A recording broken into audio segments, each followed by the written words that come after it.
So what? We'll make this the media table. I love it. Yeah, the media table. The media table. So what made you guys get into all this? Is that DJI? Both of you guys? Is that DJI? This is it's not DJI, this is Poem. Oh, that's very cool. I don't know if I've heard of them, but it looks like it. Ain't that lady who be with the rabbi right there? Right here. This little short lady with them glasses. I believe it. We'll know in a second. That is her, bro. I don't forget no face. We'll know in a second. She remember. Okay, tell me about it, guys. She noticed us. What do you guys post? We always do stuff like this. We usually be over there at the ice facility in Broadview, so we always doing stuff like this. Very cool. So we just trying to find out what's going on Do you guys and see have how we can help get the word out. Do you have like a mission statement for like the sort of like stories that you want to tell, or like the sort of like stuff that you're covering? Like, what's your guys' mission statement? I see the got no purpose mission behind it for statement. sure. Basically just like the document it. And purpose if it's some people out there, like do interviews and stuff like that, talk Yeah. to people, see what's on people's mind and all that type of stuff. Okay. Absolutely, you guys can. You was with the rabbi, right? Were you with the rabbi? We was in Broadview? You remember us? Yeah. I told you that was her. I caught you all, but the connection didn't pick. Oh, I'm getting no faces. You getting too popular. Yeah, popular people don't remember the little people no more. Honestly, I don't trust too much. My brain's not turned on. I wasn't ready. You to remember get we were in front of the police station that night. that. That's what I just Say told. that again? We were in front of the police station that night. Yes, I 100% remember you. It just took me. I wasn't looking at you. I was scanning the room trying to figure out where to sit. You know what I'm saying? It's actually a small world that you guys have seen each other in. Very Is small it though? world. Very small. I feel like it's very alive. This is Gabriel. How you doing? What's up, Gabriel? Can we do I'm names? Jake. Yeah, I'm John. I'm Sylvan. Annika. Jake. Okay, Annika, Gabriel, say your names again. John. Jake and John. Yeah. Oh wait, Silver. Nice to meet you guys. What brings you guys here tonight? Just hanging out, community, good place to just Gotta hang keep out. Sans captive. You know what I'm saying?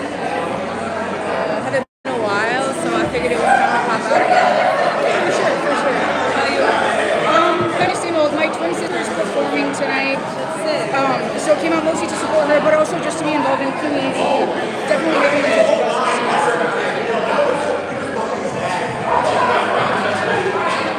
But I love to see other creators out. It made me super excited to see that you guys had all your equipment with you and like camera and everything like that. So Let me know. I got other stuff. Like Yeah. batteries. see that one more time. This is a what? So this is a 360 camera. Have you heard of that before? Not Insta 360. It's into 360, yeah. Why is it small? Why is it small? All of them are small. No, I have the 5. The 5? I have the 5. That's what we Is it bigger? This is the 1X. What have you been up This is to? the 1X.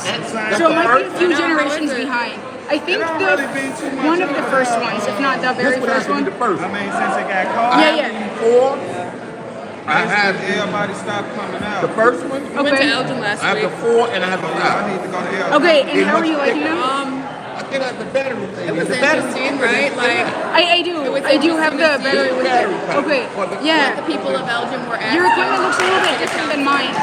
You definitely have a newer generation. Your equipment looks a little bit different than mine. It was a lot of like asking the police to do more, which I And the thought was battery, interesting. It was a town hall Okay. meeting. Let's see that, if you don't mind. Out like this. Yeah. Very cool. Do you mind if I take a look? Thank you so much. Town hall meeting. Yeah, that's really Broadview cool. got crazy. They been up there slapping That's people. very and cool. Putting their hands on people. Oh, this battery is much bigger than mine. Mine is a lot Still out there, or do they all smaller. Mine is a go lot smaller. Those people who are like from fucking Minnesota and stuff. I have Those the white first one. That's very white cool. guys, like Yeah, young that white was a boys, small maybe like early scratch on the 20s, screen. who like weren't from the area. You know, okay, and how do you work around it? It was like most like real. I feel like a lot of them. Oh, like the lens change and Like, things. I drove here, I traveled here. You can change it I yourself? thought Okay. from out of town. I don't know. So I have, all honesty, I have a small scratch on this. I do have a small scratch on it, but I feel like it how do I explain it? It adds Passionate as no people was like acting. that I don't know tiny why blur that that comes across in the footage. Exactly.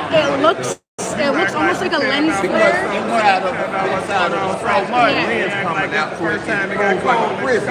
Yeah, and and like honestly, I think that it adds to the footage rather than detract from it. So I kind of like the look of it because most of the stuff that I shoot is kind of like cinematic as is. Cleaning the lens too. I do clean it quite a bit. I do clean it quite a bit. Yeah. So maybe. Actually, that's a good question. Do you shoot more? Do you shoot more like daily life stuff, or like do you shoot like cinematic stuff? Always drunk. Okay. I used to be telling them, like, y'all act like y'all at a party, y'all high, y'all drunk, y'all dancing. You don't really seem like you care about nobody in the facility. There's always a lot of events there. Seem like you bet. There's having a always a good lot happening time. in New York City. I bet they do. Like Whatever. home for Jay-Z. Interesting interaction though. Okay, very cool. One of the people I get a lot of from that night, like that night we were there, and like Okay. got tense, messaged him the next day and was like, what did he say? Like, you're a pussy, or like, you're a bum, or you're, and it was kind of one of those things like, Message who? what? Okay, very cool. Yeah. Your name is Jack? John. John? Nice to meet you. Like, it's one of those things like, why did you leave until the next day to come to class instead of having a conversation?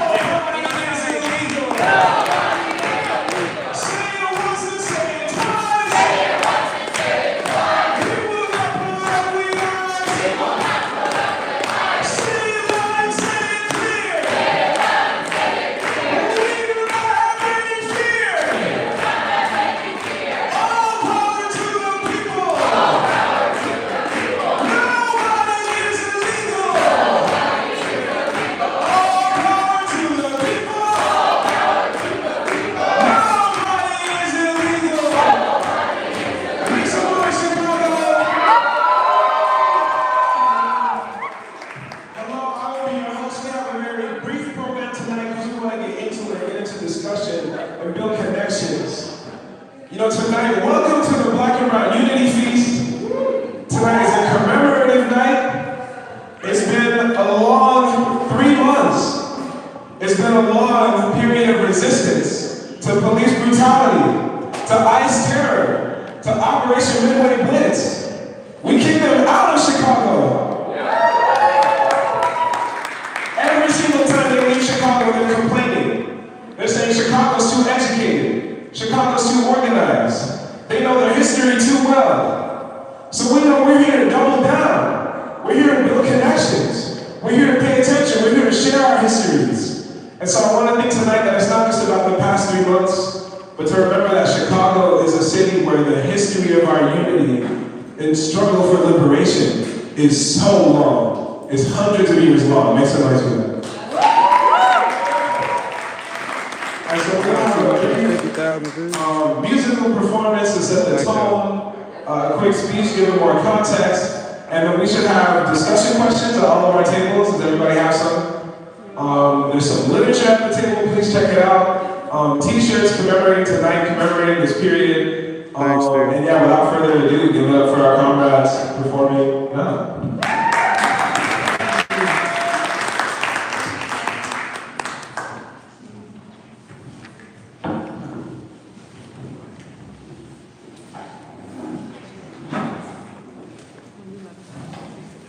Hey y'all. Y'all look really beautiful tonight.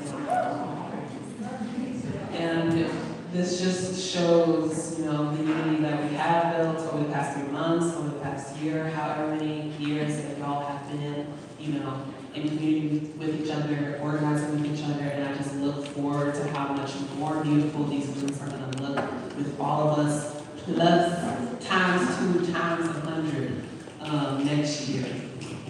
My name is This is my sister. How you doing? There you go. My name is Jalil, and this is my comrade Brandon, and we're gonna play a couple songs for you.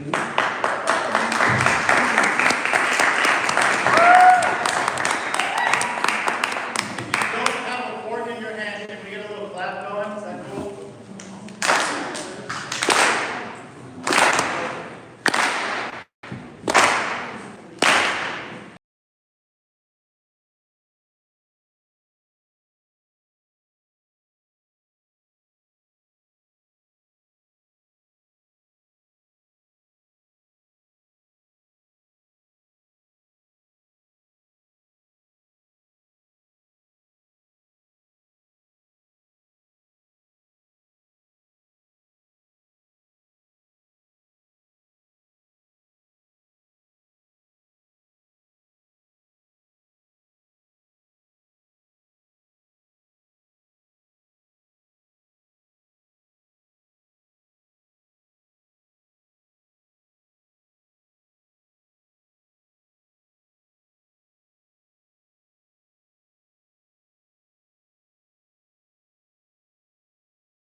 City is.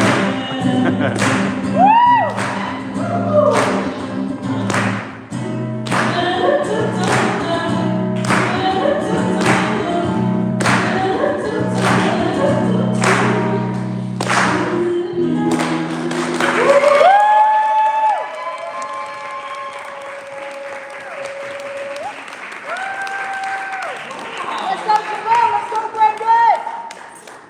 Thanks, guys. Zoomed in. Okay, one more for you.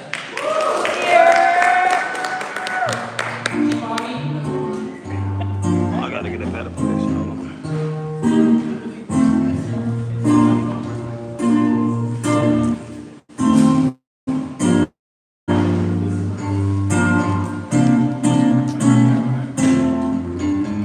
I wish I knew how it would feel to be free. I wish I could break all the chains holding me. I wish I could say all the things that I couldn't say. Say them now, say them later, for the hope I want to be. I wish I What's the could Bears share score? all the love that's in my heart. Remove the clouds that keep us apart. I need to watch the Bears. To know what it means to be me, and then you see and breathe. What's the Bears score? Should be free. I wish I could give all alone to give. I wish I could let It's dead.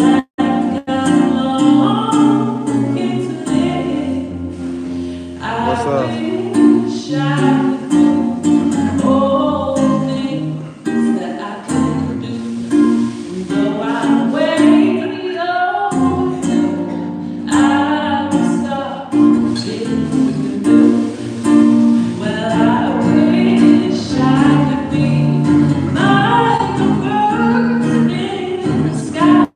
What you mean when I'm gonna preach it? I've been preaching. What's up, John? Well, I soar to the sun and down at the sea, and then I sing 'cause I know, yes. Then I sing 'cause I know, yes. Then I sing 'cause I know I don't know what's wrong with my other mic.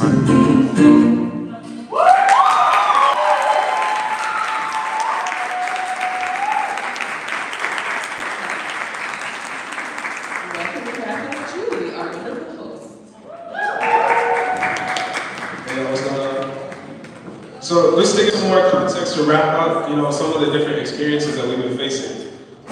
How many of us have been feeling like a storm is coming, like dark clouds are swelling in the sky? Raise your hands. I feel it myself. Definitely. And it's more and more that we feel as though the Trump administration is being openly blatant, openly attacking our class, and we are left with nobody else. I mean, this is so clear that the Democrats are not going to save us, that no progressive billionaires are coming to save us, and we're seeing more over time that the Trump administration is a vocal, decidedly Christian nationalist, racist, white supremacist administration, and they've been relying on, attacking Black, African, Latino, Asian, and Arab working people with criminal economic policies that over the year have been transferring $1.7 trillion in wealth from our communities to the billionaires. They've been attacking our histories in schools. They've been attacking our histories in museums. They've been dropping bombs and slapping sanctions on our homelands all over the world. And so we gather tonight for a feast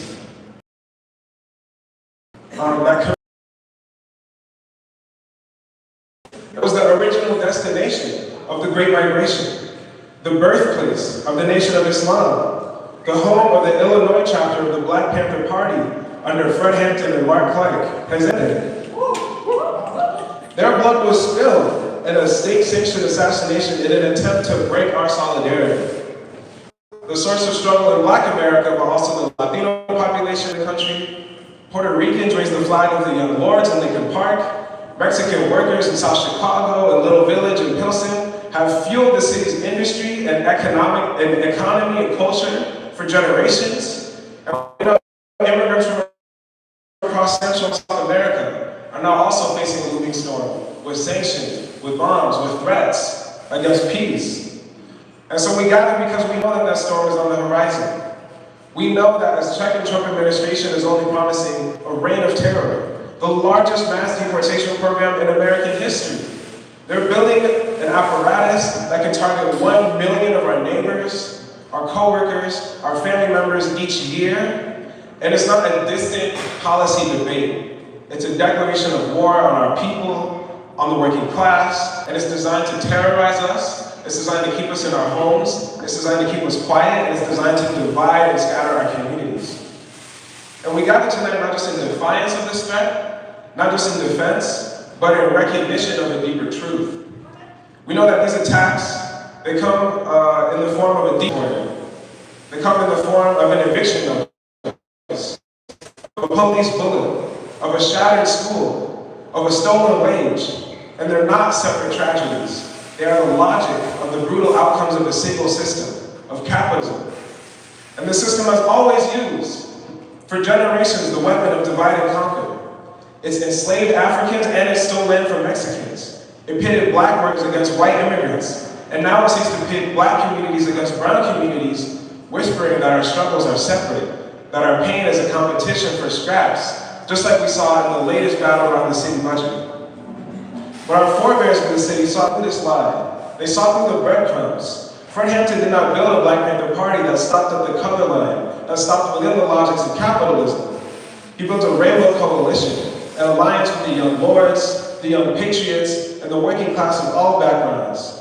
He understood that the fight against racism, the fight against capitalism, the fight against forever wars, and that true liberation requires multinational working class unity, requires organizing across our communities. The Young Lords, inspired by the Black Panthers, fought not just for Puerto Rican unity, but for community control, for healthcare for all, and for the fight against displacement and gentrification. The same fights that have defined Black liberation here in Chicago.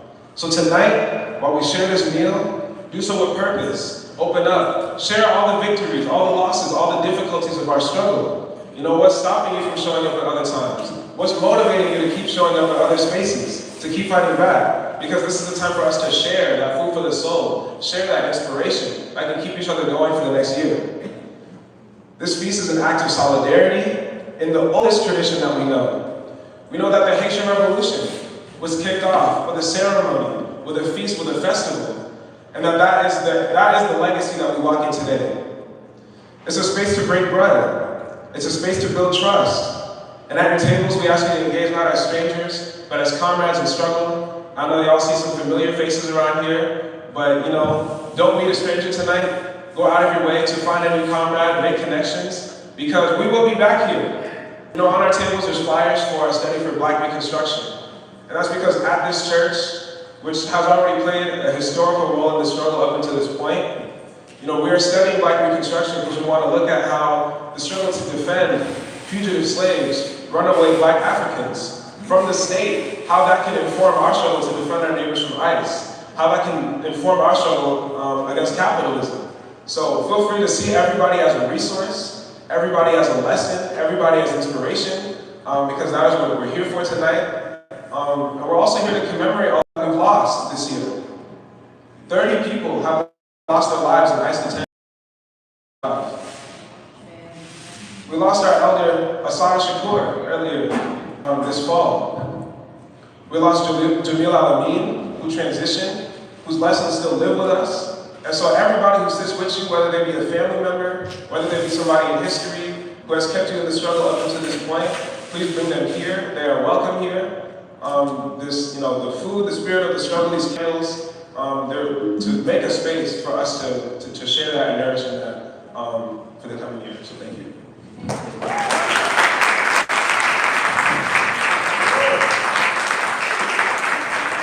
So at those tables, there should be discussion questions. There should be a facilitator at your table. Somebody can volunteer to take notes. We have pens, we have pads. But yeah, we'll start off with introductions, getting to know each other, sharing your name, pronouns, and how you want to feel after tonight, what you want to do after tonight. Because we're not just here to talk, we're here to compare ourselves to that year struggle. But yeah, we'll start off with introductions and get into these questions. So thank you again.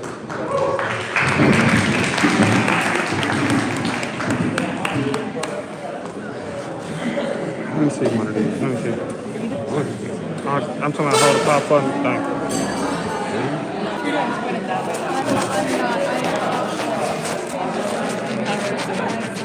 I wouldn't assume.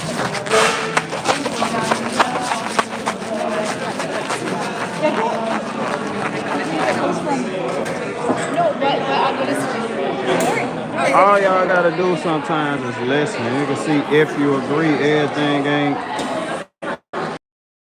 so confrontational and just chill out. I got you.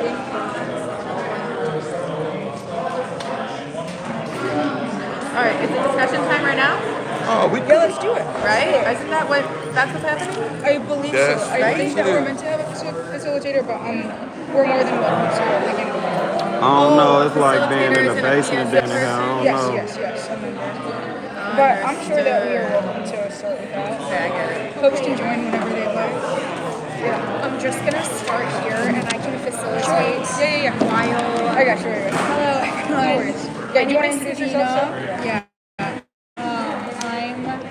I'm a member of PSL. Very nice to meet everyone. Nice to meet you. Wait, what's your guys' name? John, that's A right. touchdown for who? The Bears? Tarzan? Wait, is that what you What's up, said? Jalil? Huh? Wait, I'm sorry. I said Okay, touchdown. I'm doing with love, can I do though? Here, Yeah, I can move that bad. Oh my goodness. Sorry, Here. I'm sorry. It's okay. Julie, are Guys, you? Jalil is PSL royalty. Are you a facilitator? No. I also, I'm just improvising. It's actually. about to. We're both being I drunk. can see Okay, it. great. It's like, Amazing. That's the best way to do it, isn't it? Okay. Anywho, thank you for sharing your lovely words. Oh, no problem. Dude, at all. you Glad y'all killed received it. it well. You kill it, but you already know that. No, you did so good. I didn't know you could sing like that. let's go. No, seriously, you should feel so good. How's everybody doing tonight? Great. I'm fine. Amazing. Hold on, let's do names. We didn't Yes. some Okay. names, pronouns, and then it says here maybe a word to describe how you want to feel yeah, coming out I of like today. that question. Yes. Intentions, sort of thing. I'm happy to go first if folks need somebody to throw things up. So my name is Silver, which the OGs of the table back in introduce themselves to one another. And the other two know me. But yeah, my name is Silver. My pronouns are they, them, but I'm not fussed. Just call me whatever. A way that I would like to come out of today, just having truly connected with like-minded souls. I think folks typically tend to hold back on their desire to voice the way that they truly feel about things, or to express their deepest level of truth, because most of our day-to-day interactions involve interacting within a world culture that tries to keep folks like us small. So I'd like to encourage folks, which everyone has already been doing already, but to express the greatest version, the highest version, the most full version of themselves possible. It's a blessing to be with everyone. Thank you for that. My name is Sabina. I use she, they pronouns, but anything respectfully. I feel inspired today, and I know that this is an obvious choice, but revolutionary, that is how I'm feeling, is revolutionary. And excited to talk to you guys about these discussion questions. Oh, you done? I'm done. I'm I done. thought you had some more. You done? Okay, we're actually on 4. Yeah. Come on, Johnny on out, to get the vibe, to document them for one. For two, I'm always problems. There's So, always problems. introvert all the way. But you're doing great. Interesting. And I do believe energetic, but introverted and energetic. A little bit mixed of both. Yeah. My name's Jake, and we basically come to these things for the same thing, but what I be trying to do is get inspired. Try to get people to talk more than people who on the same side and got the same ideas than people who on different sides and got different ideas. So with my channel, that's basically what I be trying to do is get people to have conversations instead of arguing and fighting, and learn how to sit down and have a civilized conversation with somebody who don't agree with you. To have an uncomfortable conversation instead of somebody who's just going to agree with you all the time, and more try to bring all people together, so see how we can find some common ground. I like so it. That's what I do. I like it. I love that. I noticed that this is like the media table. Yes. Look, no one ever know you said nothing if you're not on camera. Look, you here to be out there, right? And that's what I'm pushing for. I feel like the revolutionary spirit is something that's not as mainstream. I feel like if you're in it, then it feels like that is the thing that's like everywhere, but that's not what everyone sees all the time. They're not seeing the same news as you. They're not reading the same theory or biographies or whatever as you. So I think it's important this work that y'all are doing and being able to capture history as it's happening. My name is Jalil. She, they, anything respectfully. How do I want to feel? I already feel full. I'm already feeling healed a little bit. I came in kind of like lower energy. I've just been up and down health-wise, but I'm like, I always come into like these community spaces and just like really feel the community spirit, like just bringing me back to where I need to be. I'm really excited to learn from everybody. And set some good intentions for how we're going to keep organizing for the year ahead. So that's it for now. I don't know what you're sharing. Name, pronouns, and a word to describe how you want to feel coming out of tonight. Gabe, he, they. I think I would just like to feel less apathetic about things that are my control. And I want to approach revolutionary kind of methods in a way that's more peaceful. So I'm hoping to just see both phases of organizers to get involved in a more balanced I resonate with that. I also try to find the most peaceful methods to express. Or, I don't, but I want to. I think I'm where you're at. I'd like to dig into that more with you eventually.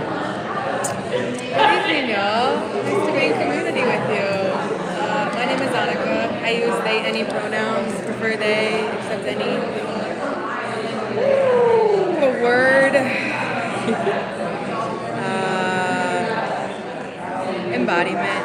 I think one of the topics that I hear echoed is, if this isn't your framework of understanding this existence we live in, you don't see it, right? I think there's a really beautiful embodiment of our highest self when you live this quote-unquote revolutionary way of life. Is it revolutionary in a sense because it's outside the mainstream? Yes, but this is also just the bare minimum. This is how everybody should be existing in this world. And to be able to be in community, to learn with and from people who hold that at their core is a divine privilege. Yeah, I love it. Thanks, everyone. Very nice. Okay. I need a float so I can get my quotes. Hey, This go is do my it. Go do phone your- on the ground journalism. Okay, go to your. But We'll it see was you lovely later. meeting you all. Nice meeting you and too. I'll try to circle my way back. I got you. Okay, that was awesome. Yeah, should we move on to the next one? Yeah, we got some discussion questions. Yeah. We don't have to get to them all. We also Sure. don't really gotta Thoughtful. do them in order. Okay. And maybe, whatever things that come up, we can dig into more. Yeah. Whenever appropriate, so I'll let you lead things because you're the boss. I do have a question that I wanted to throw in, if that's cool, because I'm genuinely curious. I noticed that it seems like everyone is non-white or comes from some sort of cultural background, and a lot of folks also shared non-binary pronouns or existing outside of a binary. So I'm interested to know a little bit more of everyone's personal stories, outside of being part of a collective unity. What is everyone's individual story? So I'd love to discuss that, but at whatever appropriate time, because I know that we want to go through some of this. I definitely think that, we can weave our stories into. But we can, move to the next one. The first question says, what does Black and Brown unity mean to you? I also want to, because we kind of passed around the word revolutionary also in the circle, what does it mean to be revolutionary? Whether that you see that from the spectrum of non-violence to violence, or you see that as what's happening behind closed doors, or what's more visible. Maybe someone who is revolutionary to you, has been revolutionary to you. But just opening that up, that question to be revolutionary, and what does Black and Brown unity mean to you? For anybody. Maybe that's something that we could sit with, or even start with personal stories and then weave our way into it. Oh yeah, I think it's an awesome. I started the last one, so I don't want to call it. You caught it. You caught him. You just used popcorn back there. You caught it. I think for me, Black and Brown unity, it kind of embodies a sense of shift in power dynamics. Oh my God, yes. Everything being cis, right here, right, kind of falling short in a lot of systematic things because we're not allowed to enter similar spaces. So I think it's it's important and it's subversive to the mainstream culture, and I think that's what revolutionary is counterculture. It's changing how we live and what we do, how we treat each other.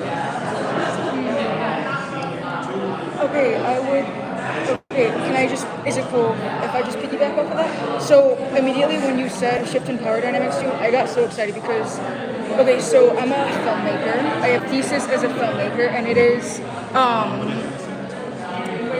what I'm studying as a filmmaker is, I'm studying the matrix behind what makes life work in our favor. Us as people that value community servitude over self-servitude, right? Because white culture can be looked at as self-servitude, social justice spaces can be looked at as community servitude. One of the biggest, I guess,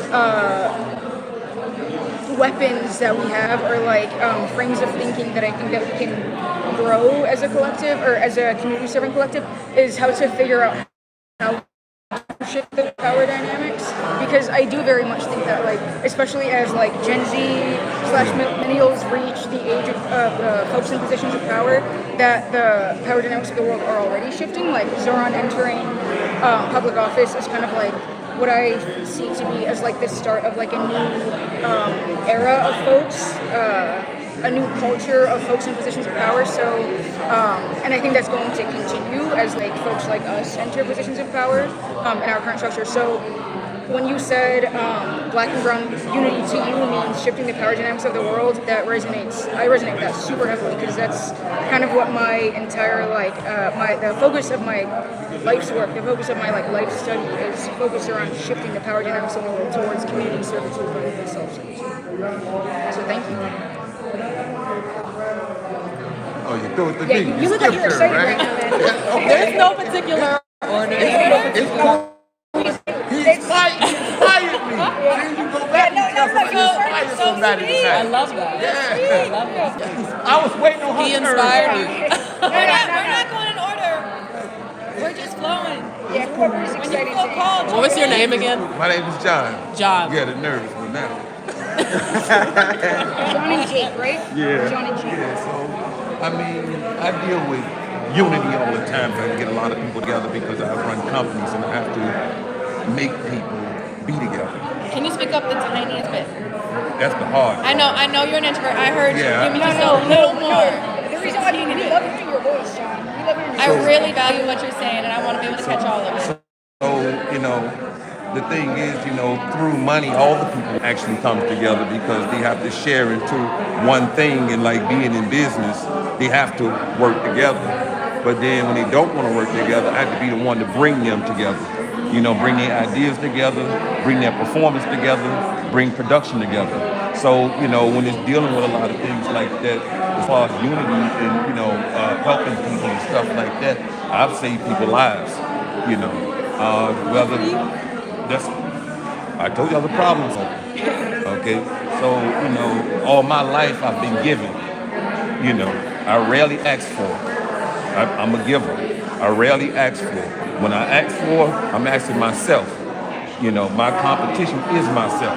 I don't compete with nobody because I know there's a greater me anytime I want it to be. So, you know, financially, a financial structure, when you're talking about unity between black and brown, financial structure means a lot.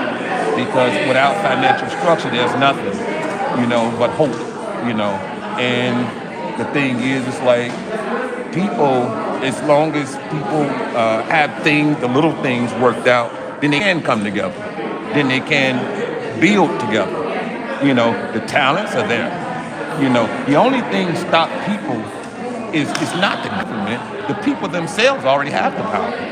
If it's like if we did something and everybody put, it's always been there. It's always been there. Yeah, I like the way that you. Like I agree with what you're saying. I think a lot of, at least in my experience, in my community, I'm from a little village. My high school was all black and brown kids. Yeah. That's all I knew, right? So a lot of our families don't know how things work, right? Or how to access those kinds of like, whatever kinds of things they want to start. Yes. And I think black and brown unity is that like teaching each other, Yes. or it should be that, right? Yes. Like equip us with the tools so we can like thrive, right? And empower each other. Yes. But a lot of the times we aren't aware of like how to do certain things, right? Yeah, and when you approach things, it's considered like revolutionary because it's considered a crime, right? But it's like also laws in place for us to not thrive. Exactly. So it's like Too much gang banging we have too, to, though. we have to learn how to like work the system too, I think. Well, see, like even people that have a strengthened family. Let's say somebody have a strengthened family. You know, a family, everybody's good with doing things together. Now, let's say they have about 15, 20 people in the family. If everybody put up $10,000, okay, they can take that money and start a business, right? They can take a portion of that and use it as a down payment on a big building, right? And they can become self-sustainable because they use a down payment and now they just finance it. But what about another building and another building? It comes through ownership. Without ownership, you don't have anything. You have to rely on other people, right? Yeah, I think that with people who aren't in the best place socioeconomically, like who don't have a lot of money, you're talking about investment. And some people gotta eat today, not next month. You know? Even in stocks, right? People say, well, I can't invest in stocks because I teach people stocks and stuff and invest it, right? So they say, well, I don't have enough money. I don't have enough money. Some people, they go smoke cigarettes. Some people, they go smoke weed or whatever it is, right? I told somebody, $30 a week, put it in a no-load mutual fund that follows the total stock market index. And over years, you have a substantial amount of money. Okay, but only $30, $25 a week, you see? And that's where people fail to invest in themselves. You know, we follow the thing for a while when they say, hey, go to career class. And they say, hey, what you want to be for your career? And sometimes I look at that as being a wrong question of what you ask people because I'm a businessman, so I ask you what you like to do. So what you like to do is the key question because you'll do that for free. All you have to do is monetize that process. And that's how you become somebody. I'm hearing some very interesting perspectives on like how we build power, right? You know, we have a very interesting take on like, you know, how do we invest in the current system so that we can build ourselves up that way. But I think that, you know, like you were saying, Gabe, it's hard for, you know, everyone to be able to be on that same wave because of how like the system throughout history has kept us divided and on like these different levels of being able to own our things.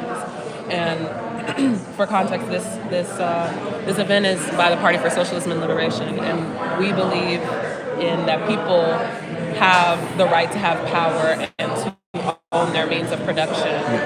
Whereas where we're at right now in our governmental system is that like it's all the corporations. They own our healthcare, they own our water, they own our electricity, and like, you know, saving is important, and we do have to meet our needs now and put back a little to help us in the long run.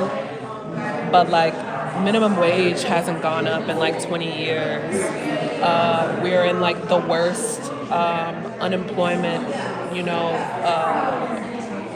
we're in such a long time. And I think outside of doing what we can to like come together and put our resources together, we also need to build political power and like make sure that we have like a clear understanding that it's not just, you know, not buying the iced coffee or not buying the cigarettes. We need to challenge that system and be like, yo, like we need a union. We need to be asking for better wages. We need to be asking for better health care. We need to be putting pressure on our elected officials. We need to be putting pressure on our bosses so that we don't have to continue to scrap and curb on like these small things that like in the long run don't mean anything and won't really add like $5 here and there. Like, yes, it's gonna add up, but like what we need is like all the money, all the land, and like the fact that there's this small cohort of men, white men, old men who are sitting on billions and billions and billions of dollars, and they get to just like have these beautiful lives 10 times over, and we have to like work our entire lives to like even get a crumb of that. Barely a crumb of that is like insane to me.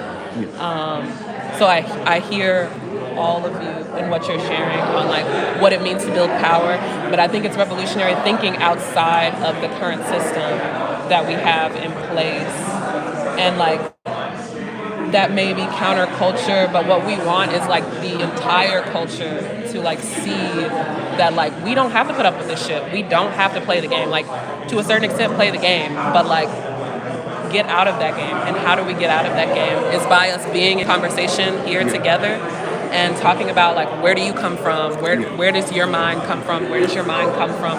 What are our spiritual, mental, physical resources, financial resources that we can put together in order to tear this shit down, because it has never served any of us. And yeah, that's all I wanted to say.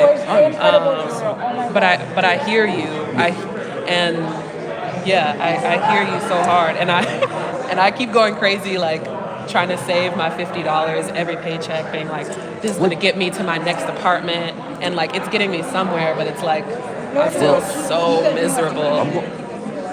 I'm going to show you an institutional hindrance, right? Mm-hmm. Okay, now the bank you use, what bank you use? Chase Bank. Okay, now Chase Bank is designed to rob you. Hold on, I'm going to show you something. Okay, now if you use the wrong ATM, they charge you, right? Yes. Okay, now they charge you a monthly fee as well. If you don't meet a certain criteria amount of money for the month, then they charge you, right? A fee, right? I'm not sure about They've got a lot of lined up charges to get more money from you. Yeah. Okay, how much are they giving you for your money? And that's the thing. It's like I have to have a bank. Listen, in order to Listen to me. continue Listen to me. I'm going to show you something. I'm going to show you something. Okay, now. Excuse me for 5 minutes. I'll be right back. Not a problem. When we look at that, you putting everything in, but you're getting nothing out of it. And to me, when a dollar go out of my hand, it need to bring back a friend. Okay, so my bank need to pay me for having my money, right? And I'm not talking about your bank pays you 0.03% or 0.05%. One of the two is really low. It's not even a fraction. It's not even a whole full point. Okay, now you can use an online bank, which is better than traditional banks, and get a higher interest rate on the money that you put in the bank. Okay, can I jump in? Yes. The Chase was like 0.3.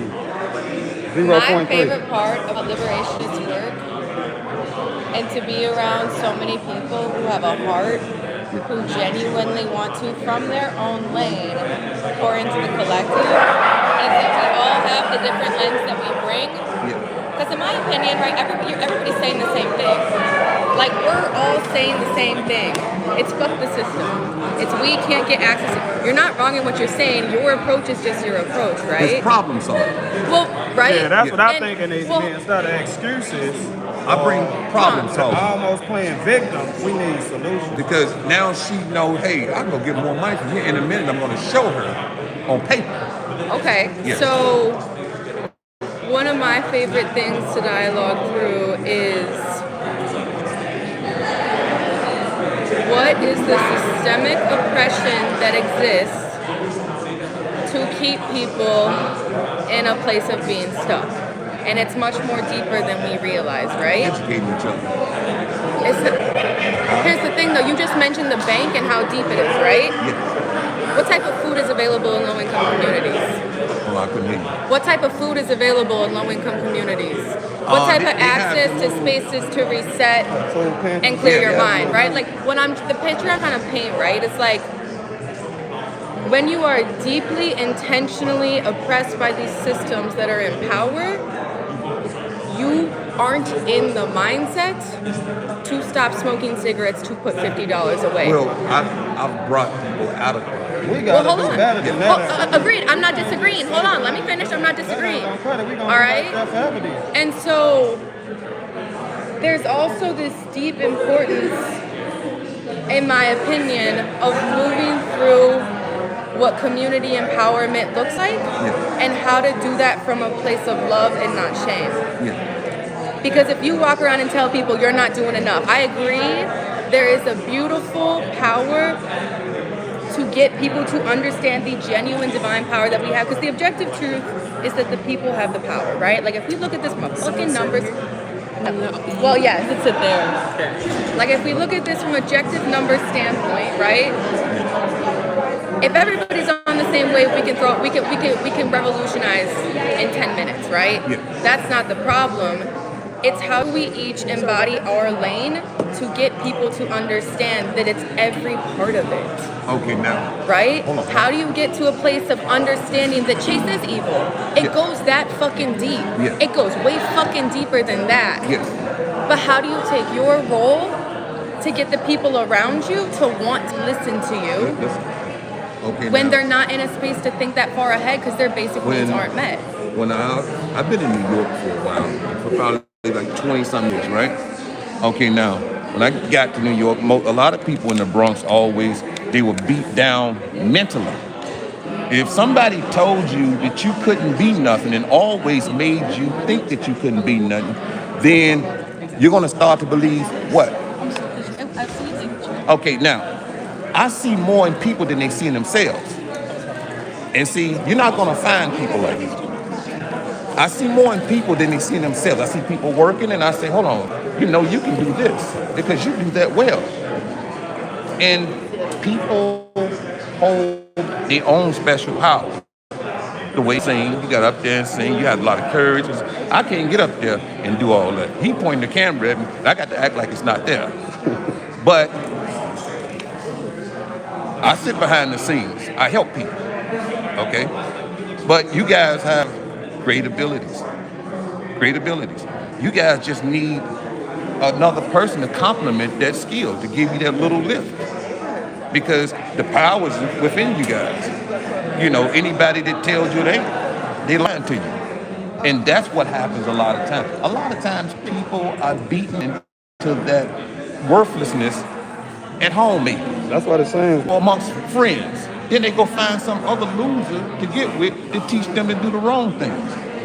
But it lies within them. Because like I told you, I've got with the people in the Bronx and I've dealt with a lot of people and they have that mentality. And so I see the things they can do. You seen New York before? You see the people on the internet doing all these dances, these flips, and all this stuff. They get up there and talk.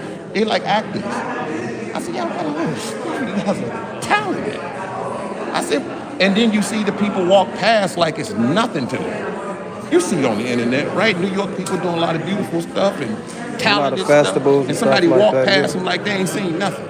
And I think I think a lot of that has become like, you know, because New York is oversaturated with seeing that thing a lot often, like really often.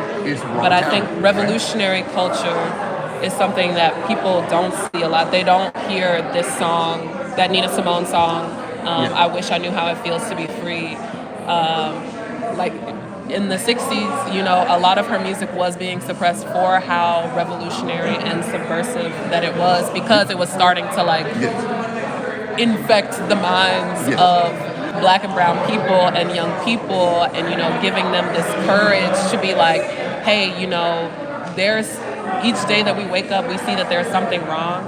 And like, I feel like individually I'm going crazy, but the fact that like this woman can transmute our experiences and affirm those experiences and share them out with her courage, you know, is starting to give these people courage. And, you know, and this was all during like the civil rights movement as well. I do want to make sure that we're staying, you know, staying on the path of like where our discussion questions are going. But I do like your point about, you know, I think we're all saying the same thing. Building power is just about how our approach to get there. You know, maybe that is in building our financial wealth. Maybe that is a more grassroots approach. But that's something that we have to sit here and discuss. Something that, you know, the Black Panthers did was seeing that, like, you know, there's no food on the table. There's no health care in their communities. You know, they built clinics, or they brought together clinics. They brought together free breakfast programs. They brought together political education classes. They brought together these safety patrols that they were doing around their community to supplement, you know, the things that the state was not going to give them. And because they were doing such a good job at it, you know, then that's when you have the emergence of like these food assistance programs, so that the government didn't look so bad. So I agree with all of you saying that, you know, the power is already within us. We just have to be able to like recognize that in each other and come together and strategize, honestly. And one thing we have to stay away from cynics. Okay, now what a cynic is when you say somebody can tell you, hey, I can do this, I'm gonna start it. But girl, you can't do that. You ain't good enough. Right. You know, I'm not gonna never tell you you're not good enough. We have to be optimistic, not pessimistic, otherwise we'll never be able to. Exactly. So you have to look up. You can't look down. It's a little bit of healthy delusion of creating a reality. Huh? It's a little bit of healthy delusion of creating a reality. No, it's you have to dream in the world. motivation. You have to have, everybody have to have a dream.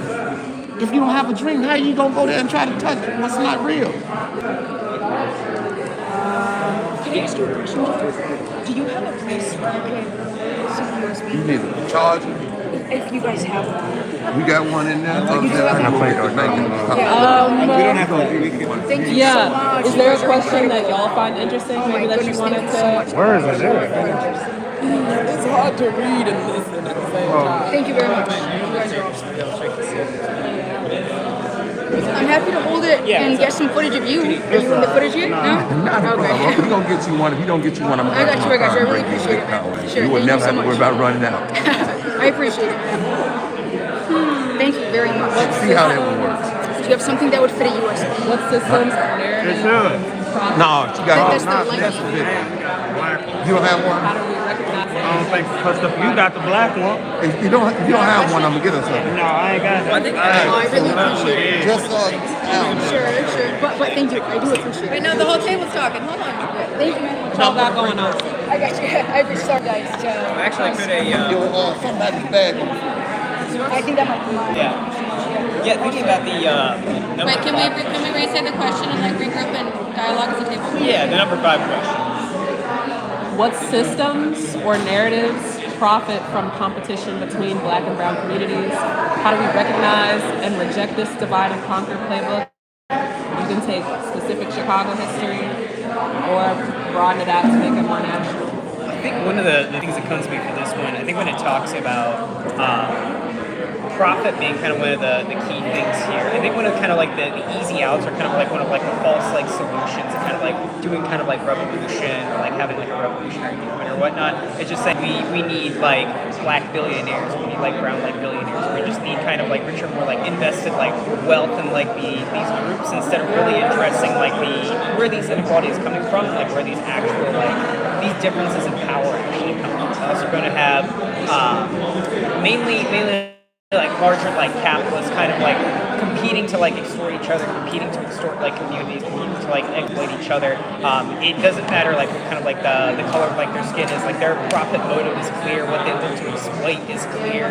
And that's one of the things that if we seek to kind of just make like richer like communities, our communities that just kind of like profit more off of already like exploited communities. I think that in itself contributes to some of these divisions here. So there's this book called The Presumed Alliance, and it talks about Black and Brown relations. They use a really good example of when Obama was president and Bush before him. There was in Congress they were voting on immigration reform, and it didn't go through. And every Black politician in power who was able to voted against immigration reform, and it was because the narrative around these kind of like available jobs are going to be taken up, and most jobs like that are entry level or maybe even like like supermarket or like it tends to go to minorities, right? Because it's accessible, and that's one of the few jobs that are accessible. So it was a way to protect, right, themselves and their communities, ensuring like we won't have to go against somebody who's going to get paid less than us because they're going to be taken advantage of also.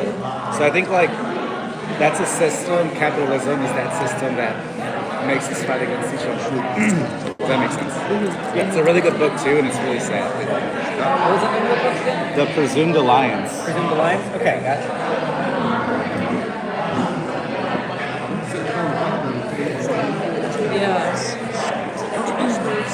I'm very sorry, guys.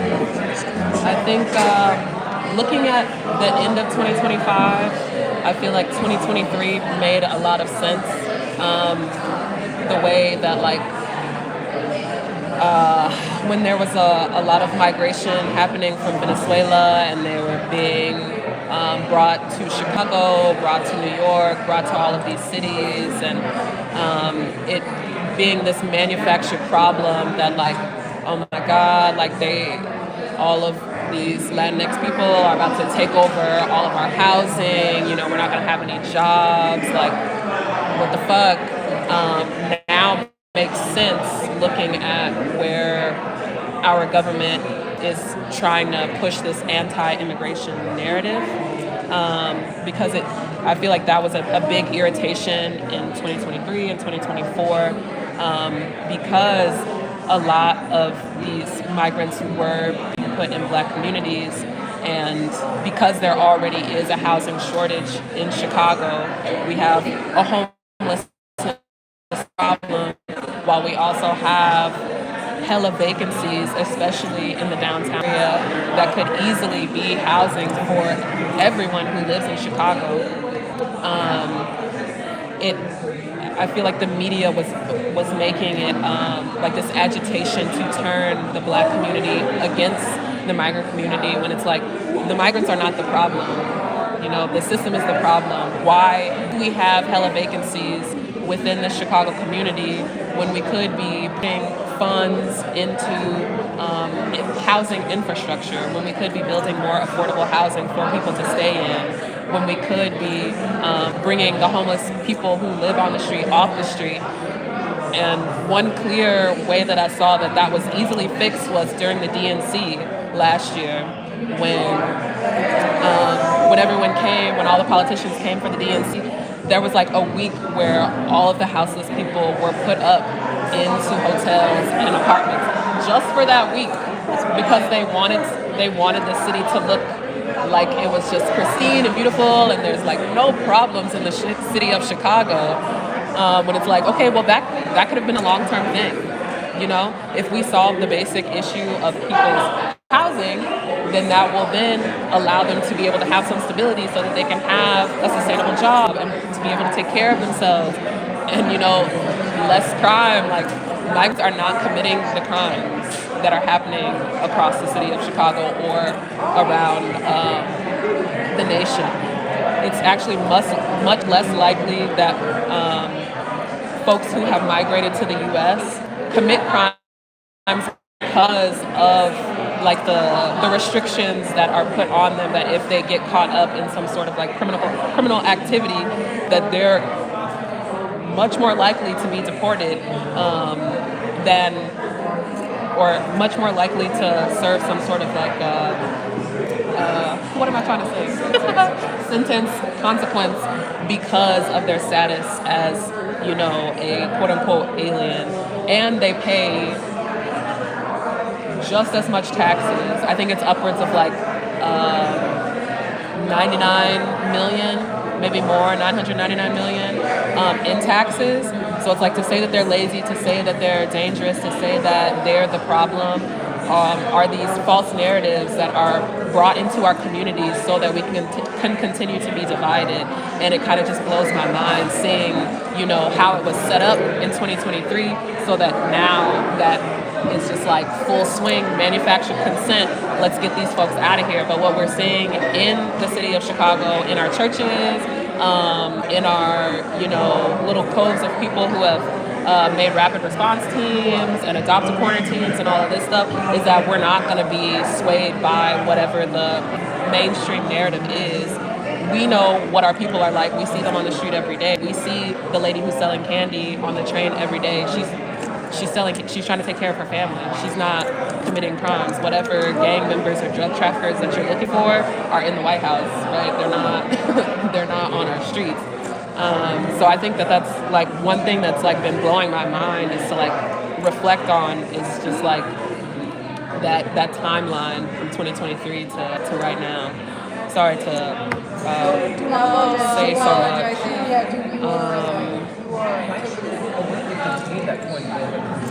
When it comes to like the actual thinking about like the White House and whatnot, really thinking about like who's keeping like all of like these vacancies, like who's like enforcing like that all of this housing that we know is clearly affordable, clearly available, clearly empty or whatnot, and can be kind of like made like into housing like a snap. Who's keeping that from us? Like who's keeping that from like the city? Who's keeping that from Black and brown communities? Where is that like coming from? Majority of the lots in Chicago are privately owned, so it's not the city's property. It's like your backyard, and you just There are a lot of corporations as well, specifically if you want to get real into it. You got your BlackRocks and your Vanguards and your things of that nature that consistently, like recently, BlackRock just went through this whole little scheme where they bought up all these houses in this neighborhood for $300,000, flipped them immediately for $750,000. So they just overnight priced out everybody in the neighborhood. Like you're talking about the banks or play, there are so many things behind the scenes that are so much deeper to keep this intentionally inaccessible. And like these, like, As an investor, what happens is this: back in the days when they had raised the taxes and stuff, when they was going through the financial crisis with the mortgages, right? You remember 2008. They had the mortgage crisis. Obama, I think, was president trying to bail out the corporations, right? Okay, this is what happens with real estate. In a lot of black families, the grandmother dies. The grandmother dies, then some of the kids are on drugs. They don't know how to handle what's going on with a house, right? Okay, you can go along and you keep setting in the house. You just can't set it in the house, though. You have what to pay. You have taxes to pay.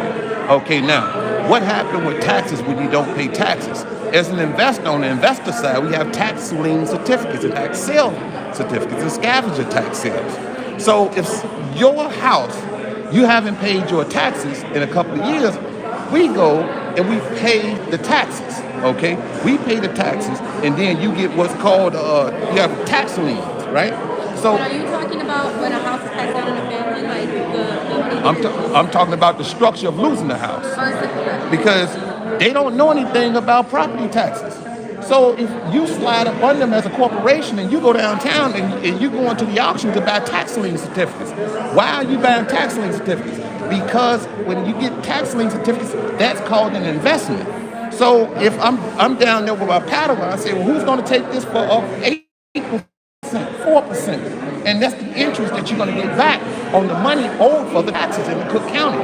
So we pay the county property taxes. But the county is going to get its money regardless by selling tax lien certificates to the investors. Now, there was a corporation buying bulk tax lien certificates. These corporations buy the bulk tax lien certificates. After a couple of years, you file a petition for tax deed. That takes your building. I don't have to pay nothing else because I paid the taxes. Then I file a petition for tax deed. That supersedes every lien but a federal tax lien. So the people lost these buildings and they swooped them up by paying the taxes. Most buildings went underwater. And when I mean underwater is this. You owe more than the house is worth. Are you going to pay that? Okay, that's what happened. And so people lost their houses. So then the houses, the ones that don't sell, they put them on the tax scavenger sale. Every year they have a scavenger sale. You come down and you buy these tore down or these dilapidated properties. You buy them for a discount, a heavy discount. A lot of these buildings were good structured and they tore them down. They tore them down and people are holding the lots. But there are programs that you can get into that you can buy one of these properties and fix the property up. I love everything that's being said right now because it's like it's different. It's like different. Everyone has like different areas of expertise for like where change is needed, right? Like I'm like trying to zoom out and see like what is the answer? What is the change that's needed on like the most like broad scale, like from a bird's eye view? Dude, we need systems. We need outbound systems. We need systems for our Yeah, but in order to do that, you have to know what's going on. You can't guess. If you're going on, well, hey, I got to know what's what and where's that. Yeah. So like the property taxes example. Yeah. I think you're talking about. So like decisions like that are at the moment being made at the level that's like 2, 3 like entire floors of levels detached from the people that it's actually affecting, right? Like those. Well, when a person, we'll see in black families, the grandmother house is what? The grandmother's house is the layup, right? So when the grandmother loses those houses, where all the people go? That's all connected. The grandma probably the only one who own a house. And the people going what poverty then, right? They all scattered around these neighborhoods with no place to go. It's all the same. It's all the same. Are you on Signal? For what? That's the type of stuff they get talk and stuff. Is there like another I'm not opposed. Poor little us, we ain't never gonna hear shit. Like I know that specifically like the systems here that's like what action taking or learning to take to kind of like build bridges or kind of like challenge divisions between like communities. Something about your neighborhood community which is more wider. So you're talking about like systems that could like really kind of like meet these issues. Like what systems have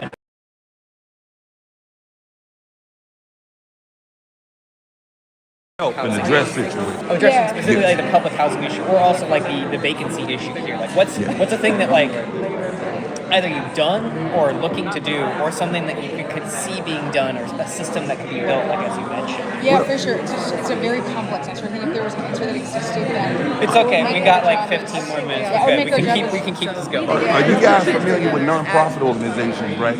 Yeah, Okay, now nonprofit. let's say you have a business, right?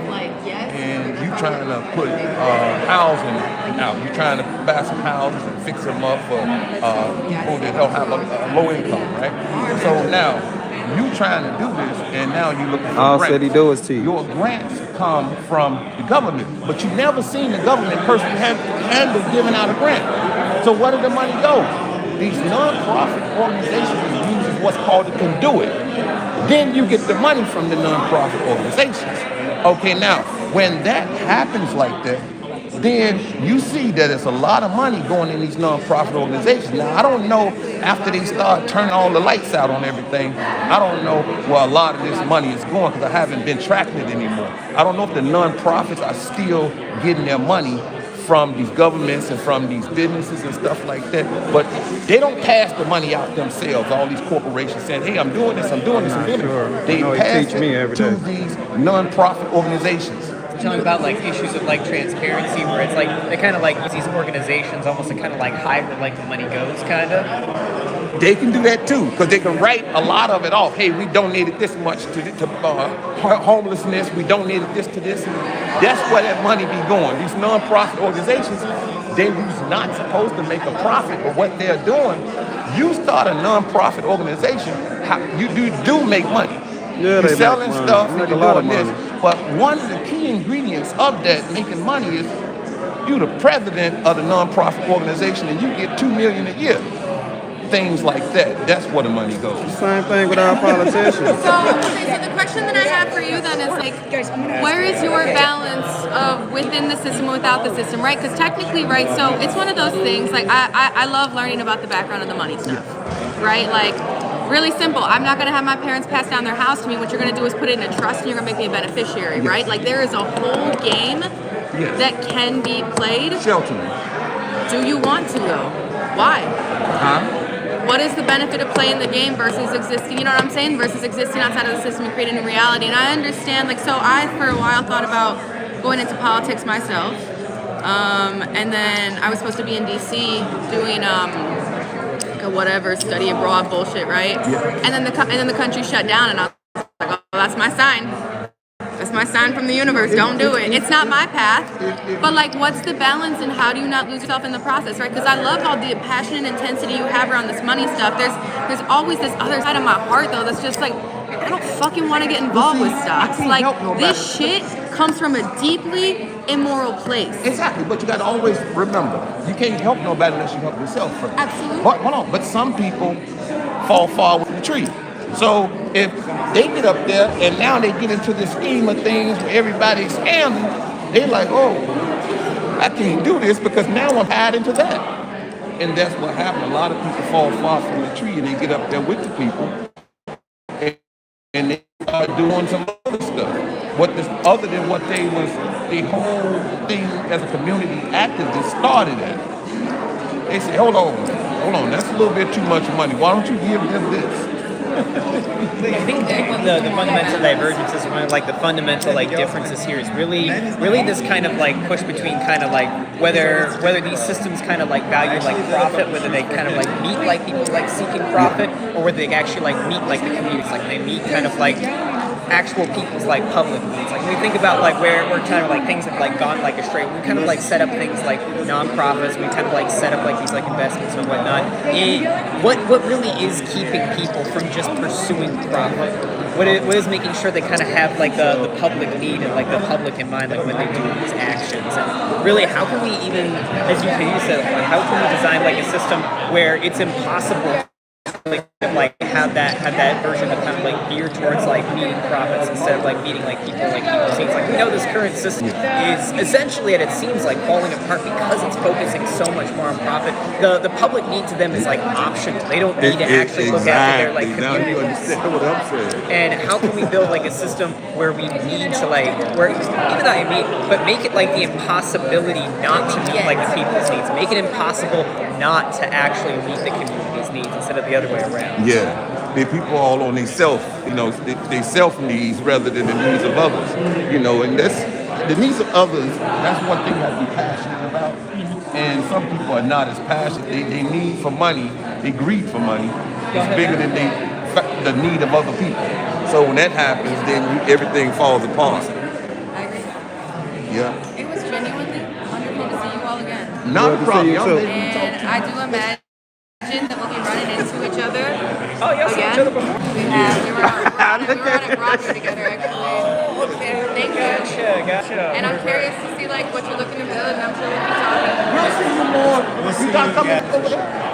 Y'all be safe. It's nice talking to y'all. I'll be back. I live 2 hours away. I gotta make my choices. Like I have other things I'm building. I have family to take So what care of. about this political thing? What's up? The political thing. You say you started, and then you say, wait a minute, I shut down. I didn't want to go. You want to go to DC?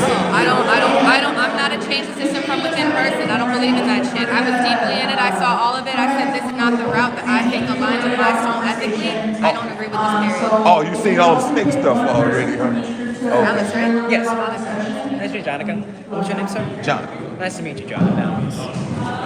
Yeah, so it's like the same thing when you were saying, but we have to inspire people to be it. If we can't, because it's all in yourself. I took a homeless guy, right? I gave him a job. He's at the gas station, right? So him being homeless, that's all he knows is how to be homeless and how to do the stuff he had always been doing. So I can't expect him to just grow out of that today. So when he would go to a customer's house and he would do a movie, he got his hand out of expectations for anything. Hey, you guys want something to eat? Yeah, where's that? You don't have time to be sitting down at the table eating. The people are being charged by the hour. You're inside of a business. And there's certain things I had to teach him over and over and over again because he's sunk so far into his mentality that I'm homeless and I have to be out here and I have to do what I have to do to survive. Hey, you got somebody helping Bye, you. y'all. Get safe. All right, y'all. You two take it. Nice talking to you. And you got somebody helping you. You don't have to be. Right. And it's the victim mentality. We need to quit preaching that maintain shit. on that same level rather than rising. And I had to teach the guy to rise. It was very hard. It was very hard. I had to teach the guy, hey, look, you don't need to be smoking them cigarettes, man. You smoking cigarettes, but you ain't got no money. That don't add up. Yeah. When you're teaching them, And then try to make an excuse of why people need cigarettes. That's insane. Just like the direction of like being able to like have like a house. Listen, I'm paying him. He's in the car with me. I'm teaching him finances. Hey, this is what you need to do with your money. You need an emergency fund. Yeah, he say, they don't want to stay inside of the shelter. They want to lay on the street. Okay, They can't do what they want to do in the shelter. Because in the shelter, you had to be in the shelter at 9 o'clock. Exactly. But he want to be on the street and get them from cardboard. And I have to break that mentality. Look, man, you need to be in the house and be ready to go to work tomorrow. Yeah, discipline. I say, you're not missing anything in these streets. I don't know what your problem is. You're drinking alcohol. I don't know if you're doing drugs or what. But I'm going to stop helping you if you don't help yourself. Now, in this process of kind of like teaching, like how plugged in are these people like into like their communities or community activities and stuff, like other than just kind of like the work and like the hustle and grind, like what else are we plugging like these people into when like you're training them? Many of them are inside the community because you got to start at the lowest guy. I started at the lowest guy because I see them all day long. I'm in New York City. You know how many people sleeping on the sidewalk?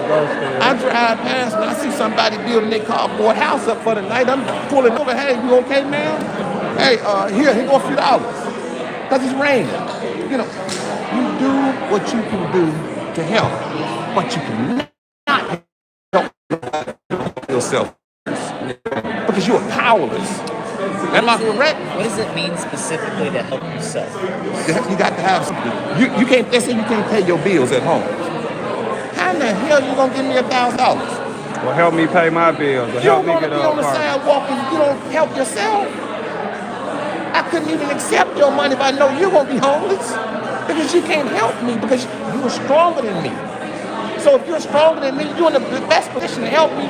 Not now, but maybe later. I'm talking about like. They need to stop preaching Are you all talking this about like the oppression ability and of all being like that unable shit. to like Quit preaching that sacrifice shit. or If they at a point where they ready to steal from themselves, they don't want to quit smoking and all this extra stuff. That's a lot of problems to hold on to.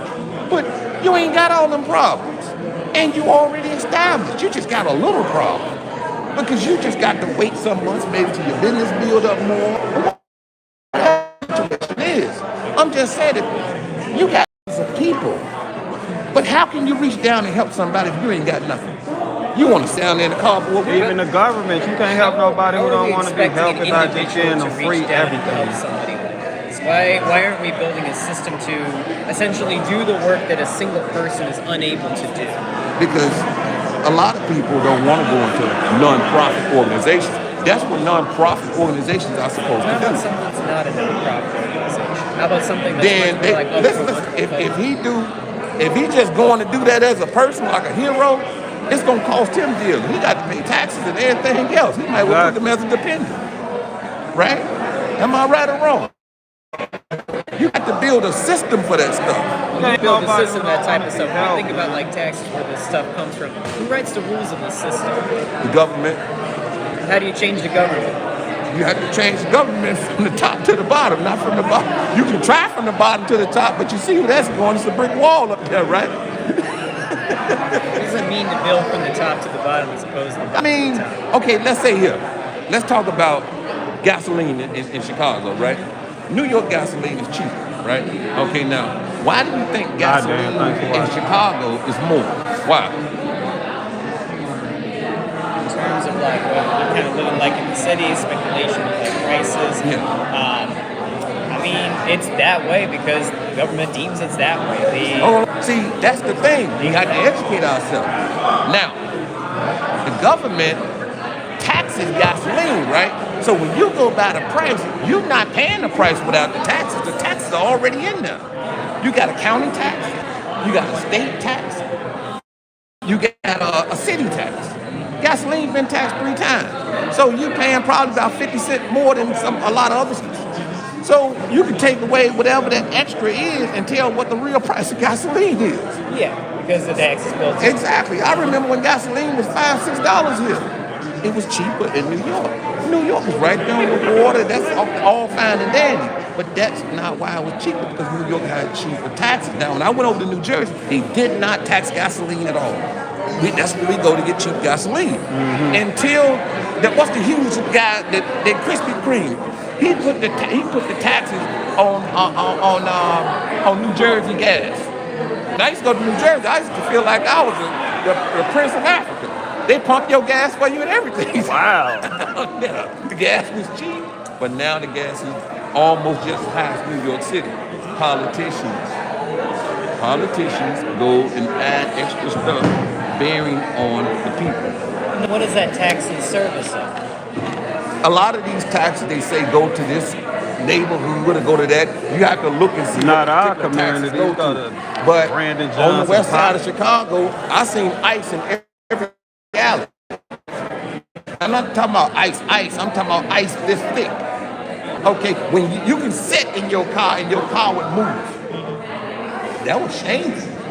Why they didn't put any salt down? Why they didn't scrape some of the snow up? Substandard service. The same as you go into a store. I ain't gonna say nothing about Democrats. They barely handling what they supposed to handle. It's not even just about the taxation for the sake of, it's where it's being distributed, where it's being handled, with lack of transparency or whatnot, what it's actually in service of, which is usually disproportionate to like neighborhoods, especially disproportionate towards like the wealthier neighborhoods, the ruling class neighborhoods. Some people have been aldermen for years. Danny K. Davis, I remember him when I was small. They say he was still around. A lot of these aldermen has been around for years, and the functions, they're not doing the functions. They're not doing the functions. I don't know where the money's going. Where the money going? You got aldermen office on every corner. But where is the money going? I remember when I was small, we used to go down and say, yeah, Danny K. Davis, and listen, my grandmother used to hype these people up. But all throughout all these years, people been lining their pockets and worry about what they get. Still Think lining about their it. pockets. As costs get high, they trying to steal more money. And they still gonna vote for Brandon Johnson again. He a complete idiot. And that guy, now when you think of crime, you have to say, stopping crime can help save your life, right? If it's urgent, you hear about people down in the middle of the night. What is it, life cheap now? I come from an era when life was valued. Okay, I come from an era when, hey, hitting the like button was not enough. Let me go down there. What era would you say that is? 80s, 90s, before the crack. I'm not a 2000 guy. I mean, even I think about like the war on drugs in like the 80s and specifically, and where we used to target them. Would you say that life had a typical type of cheapness then as well? I don't think it had a cheapness. I think they had some drug problems, but it wasn't a cheap thing about life. Life had some value there. People were crying, people were running, getting to those funerals. And you don't see people going to a funeral. Well, I missed the funeral, it's okay. Oh, hey, look, I put his name up there and I say, rest in peace. I mean, they were still shooting people in the streets back then. They were still bombing communities. Not like now. Look at what happened the other day. This It is ain't like happening now. every other day. Nothing's like now. You live in the ghetto? Anybody tell you that is a myth. This man don't live in the ghetto. Nothing's like now. You see, he's telling you that back then was much less killing than it is now. It's like that's an issue of reporting and less so of an actual existence of like crime versus not. Like we have much like more like reporting. Yeah, but when you're there, I'm a man of importance. I keep my ear to the ground. So I know what's going on. You know, you sitting there playing cards and you say, you know, such and such got shot, huh? That's violence right around there. You in the mix, right? You're not hearing that from the news. You hearing that from the neighborhood. All you're gonna hear from the news is crime is down because of like a 0.3 statistic or some shit like that. But if you live in these neighborhoods, there's no way you feel like crime is down. We're not going off numbers and statistics when we really live in these places. You there, you know, and it's happening an awful lot. But you'll see the post, they say, hey, rest in peace. What the hell is that? Memorials on every corner, teddy bears and bottles. When there was a funeral, this place is bigger than just filled up. Going out the door and around the corner, you can barely get into the funeral. They shooting up the funerals. Now, it's a light, and these people running around and they shooting in the funeral houses and stuff like that. This is new wave stuff. A lot of emotions being spilled around, and emotions is being triggered because. You don't think so? I think there's some stuff that doesn't add up, especially what happened in the 70s, especially what happened in the 80s. But that was a part of governmental play. I'm feeling there's some rose-colored glasses here. Yeah, but you talking about sabotage, but we talking about its evolution. Okay, so the gangs get let off the hook because everybody rather blame the system. The biggest problem with black and brown unity and coming together is gangs. Gangs destroying our own community. They had more everybody rather just point the finger at the government. Right now today, nobody can do nothing. They just do what they want to do. So person get mad. If you hear somebody getting mad and they start pointing fingers, just go and get in your car and leave. Just, you know, because it's more to it, and emotions is running the board. Because somebody gets mad, you know, and then you got to think about this. A guy goes by, he start hollering at you, and he says, we was in the car the other day, just a thing. And a guy on your bumper like this, trying to squeeze past. You at a red light. What the fuck you gonna do, right? He running. Huh? Oh, shoot, I light that motherfucker up. You follow what I'm saying? Where all that come from? Just like when we was downtown for the Christmas tree lighting, and 10 people got shot down there. I think the data and reality speaks stronger than the narrative here. I think the system-backed sabotage speaks a little louder than this narrative here. Well, I mean, I've gave my take on it, and, you know, You live in the ghetto? You live in the ghetto? What part? I close to town's Brownsville? Brownsville. Where at?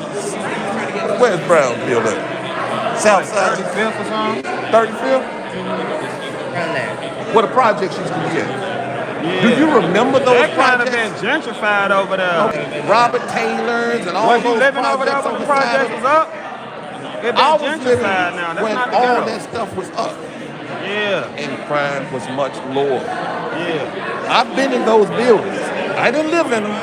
I've been in those That's buildings. before they tore all the Yeah, projects down and got everybody Section 8. That's They a was gentrified searching, area. and they weren't even police to go up the building. So they had this shit controlled. It was controlled. But all this murders and stuff, it wasn't like that happening. All that extra shooting and shooting the kids and all that stuff, that they were not doing all that stuff. I stayed in the Robert You know, Taylor projects on 44th and Federal. I speak on the aspect of I value life more than a lot of people. All power to the people. All power to the people. Nobody is illegal. Nobody is illegal. Stop. This is cool, but this ain't creating no solution. Nobody is illegal. Nobody is illegal.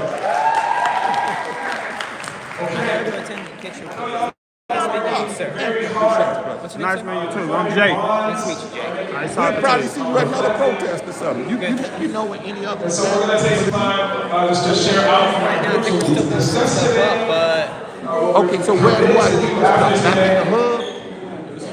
I think following this too is probably the best way to figure out some important stuff here is on the Instagram. That'll be great. Thank you very much.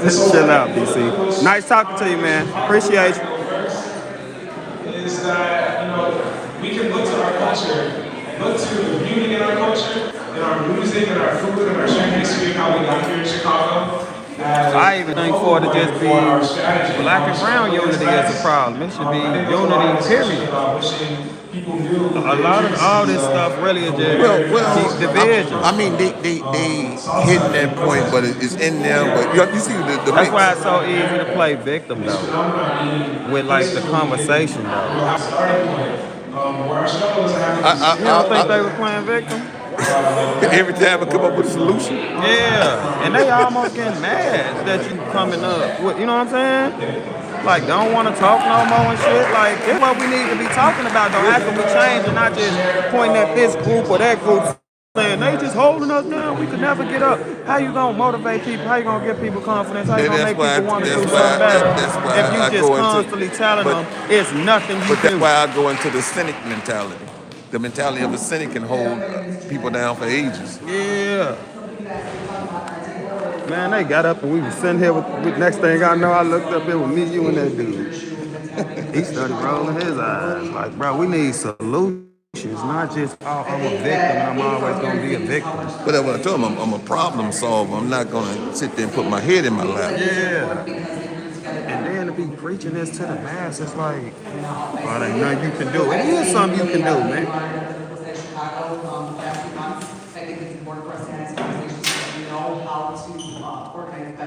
Yeah, you did your thing, though. I got the up close shot. Everybody in my chat say you need to class. Connect together and grow more the movement and bring people from different perspectives and backgrounds.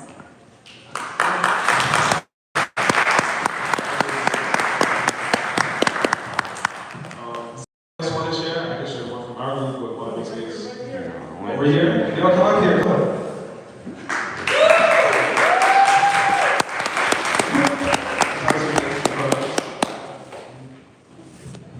Hi, my name's Eddie Keenan.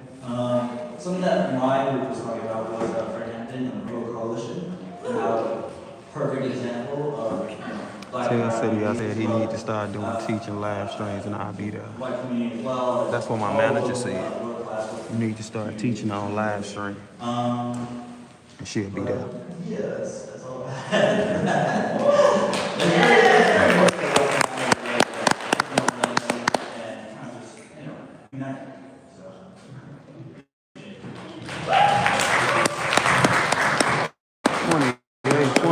Come on, man.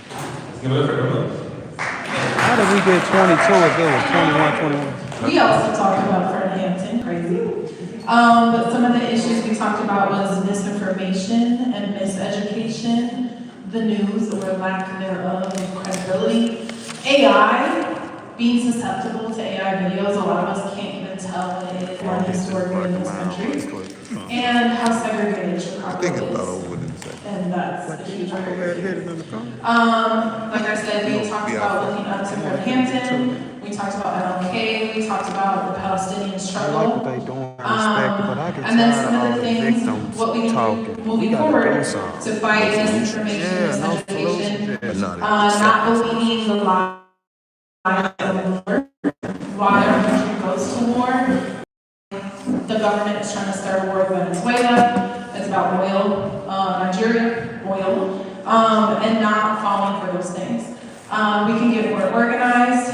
We can learn from those fighting against ICE, whether it's in Chicago or other cities across the country. Learn from the Rainbow Coalition, fighting through the lies to see our collective power and what happens when we do all come together. And then we talked about the impacts of boycotts and our buying power and the economic impact we can have, especially as we fight back against the billionaires. Thank you.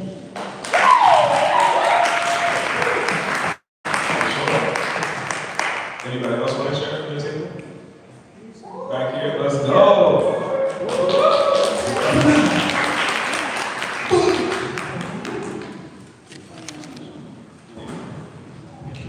All right, hi, my name is Daisha. I go by she, they pronouns. I want to shout out my table and also shout out Hussein, who is making me come up here because I was taking notes. So we talked about many things that Em just shared, but I think some big points that we wanted to take away is understanding that our unity is in our strength and our power, and that the ruling class tries really hard to divide and conquer, and regardless of what it means to be black and brown as an immigrant or as an American here, that ultimately it does not matter because the ruling class is racist as hell. So it doesn't matter if we're an African immigrant or an Arab immigrant or we're a black American. Ultimately the ruling class is still going to, as we were saying with ICE, try and disappear us and arrest us. So we do have to come together and we have to fight back, and that is one of the most important things. And we also talked about revolutionary optimism in the struggle as well, because there's a lot of things that we see through this division and the divide and conquer tactics of these billionaires that can make us feel really angry and very pessimistic, but that actually through us coming and having this meal, breaking bread together, this is just one element of education that helps us like transform how we understand and relate to one another, and it also helps us understand how we relate to one another in the movement and in our struggles. And I think that hit on another point that we discussed with being unwavering in our principle defense of immigrants, unwavering in our defense of the Palestinian struggle, of Black America, so many of these things, because that also builds courage and confidence for people to continue to join us in our movements and our struggles. There are so many other things we talked about, but I feel like I want to like emphasize that point. And yeah, so shout out our tables.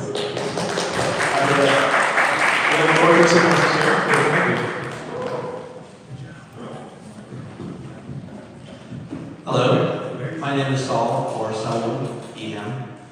So our table also talked about Manhattan, great man.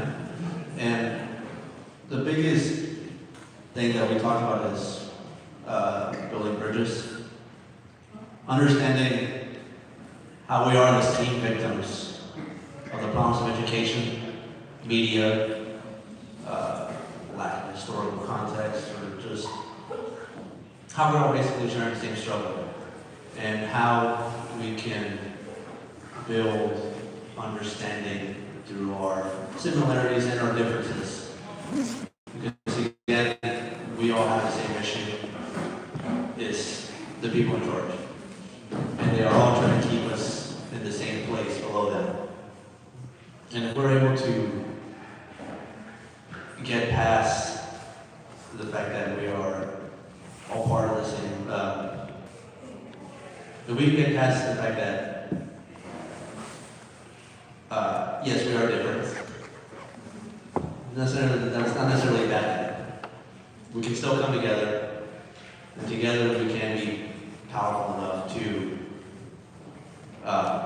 take power back.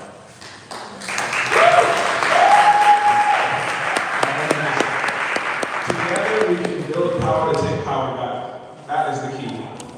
I think something to reflect on too is that anything that we have felt may be different between us has nothing in comparison to how different we are from the billionaires who are running this country.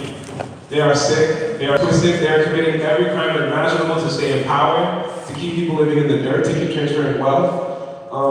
And I have some appreciations I want to share. I appreciate everybody's vulnerability tonight and their honesty. People coming in with things that they're unlearning, the things that they want to learn, the things that they've accomplished, the losses that they've taken.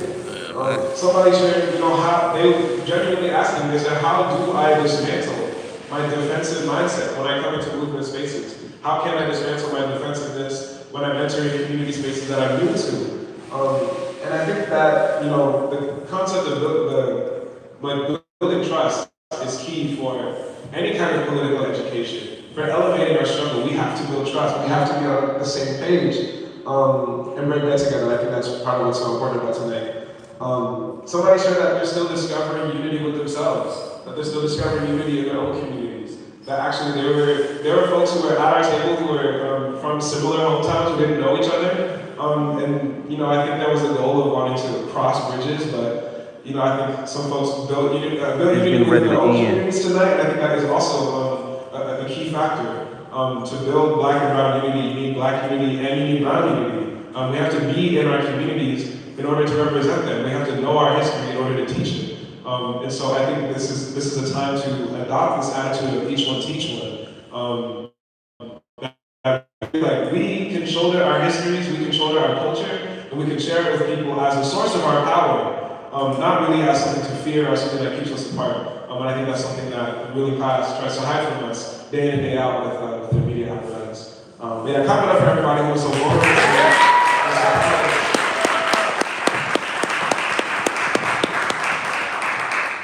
Because these are real experiences, these are real people's histories. These are our elders, these are our ancestors. They're not just, just political ideas and debates out there. Fred Hampton is alive, he's here, he's present. We are, carrying the torch forward. We are walking his legacy, and it's something that's very real for us. And there's a comrade also who's been working really hard on writing a poem together from the things folks have been sharing tonight, and the organizing ahead of time. The organizing that's happened in this church. So to close us out, please give it up for our comrade Sabina.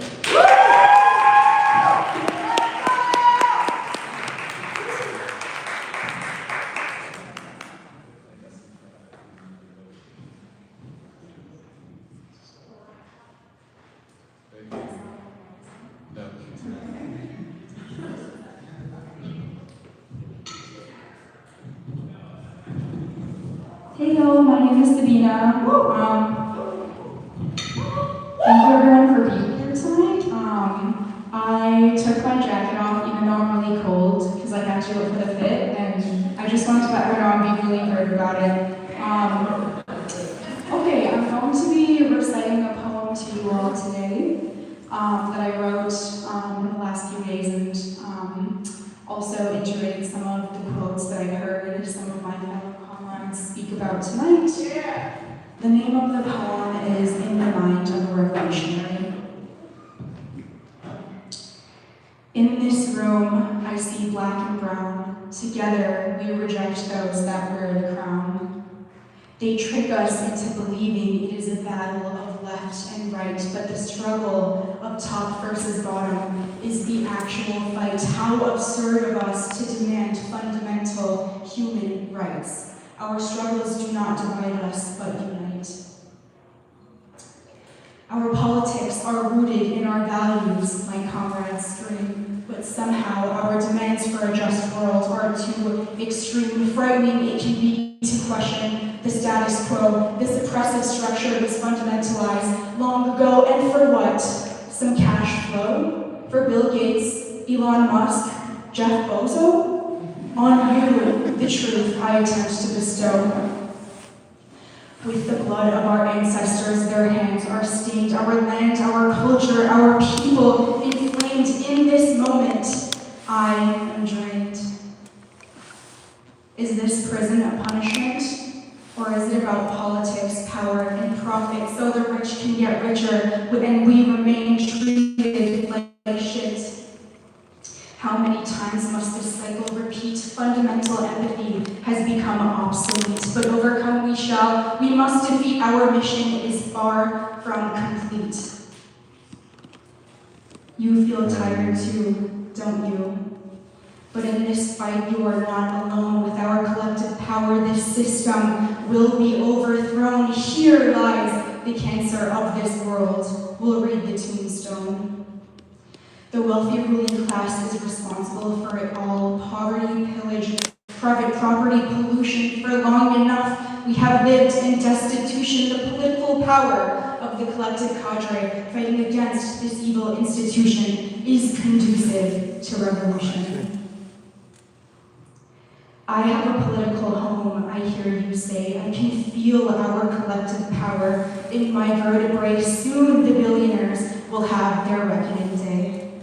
Our resources, our labor, our minds exploited. Don't you see this could all have been avoided? Enough we have suffered at the hands of the wealthy for accumulation of their capital. Our people, our world has become unhealthy. For far too long has there existed a power gap. For centuries we've been caught in this mousetrap. For how much longer will we accept being treated like crap?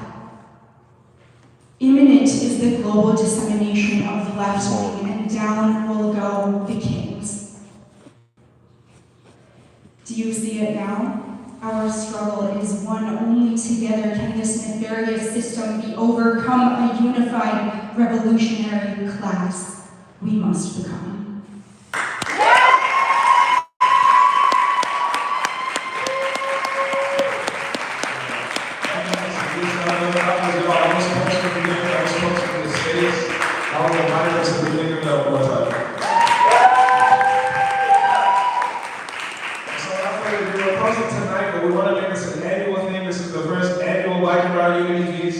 We'll be organizing out of here some more in January. We're back out in January 9th with the study of Black Reconstruction. So everybody go home safe. Make it home well. Grab some more food. We want all this food to go, so please grab your plate. Make sure you got contact information for your people, all of that. Well, that was a Black and Round Unity meme. No, I ain't seen that before, but it gotta be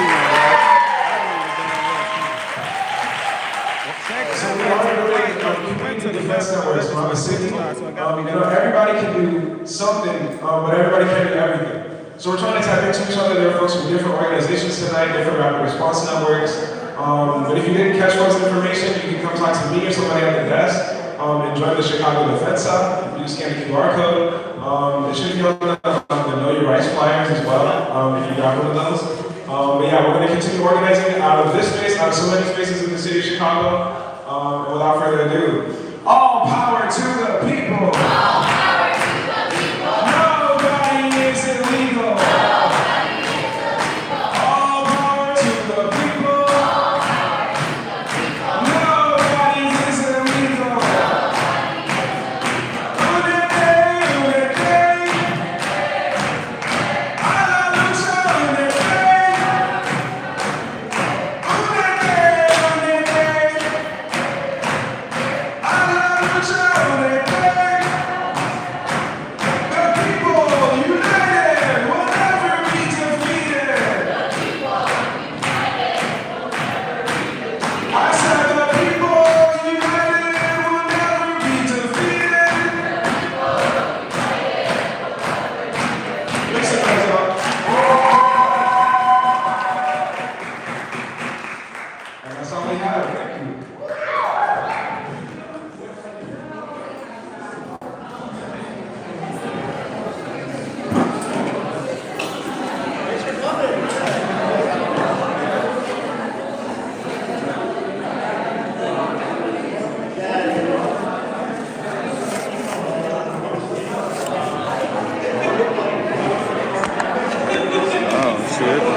Relax. So things found out and I just stepped in here. Make us seasick. Yeah, I don't know why the gimbal just did that. My fault, y'all. Maybe because I was standing up. I don't know. What is that? Your guys' handles. Can I get both your guys like Instagram handles or something? What do you need? Number, Instagram, or? Yeah. Let's do Instagram. I want to be able to tag you guys in anything that in any footage that you guys are. So mine is Cicero. Here. I'm gonna give you my phone. Yeah. And thank you so much for coming. Not a problem. It was so. This is a serious church. Yeah, you gotta be ready, but that's what I told you. You gotta be ready. I get stuff for other people because I don't need all this juice. I need all this juice. No, you probably make a lot of connections just by having stuff that folks need. Awesome. Here, let me just grab Jason. This is my personal here. Cool. Yeah, whichever one that you So want. that's mine right there. Amazing. You can use that. Cool. What is that the one that you want people to like really interact to? Because I'm gonna tag you guys in whatever footage that you guys are in. Okay. So is this the one that you want people to come back to? You can use either. How do I click that? Oh, what is that? Or which one are you trying to get traffic to? Huh? Which one are you trying to get Busy, traffic I'm to? sorry, Mimi. Is that? Right Here we here. go. City Hall. City Hall.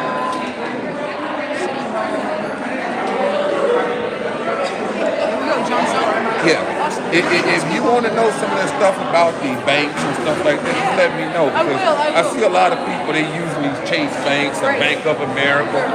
Your money not. If you can't start from the basics, having multiple streams of income, it's not about one income, it means multiple streams. Right. No, I appreciate it. You have quite a lot of financial literacy. I do think that that's expertise that's needed in order to come up with that. She is nice. Right. Everybody here was nice. All right, nice to meet you. Nice to meet you too. Nice to Silver. meet you. Yeah, have a good one, man. You too. Be safe. You too, man. Thank you. City, this your bag?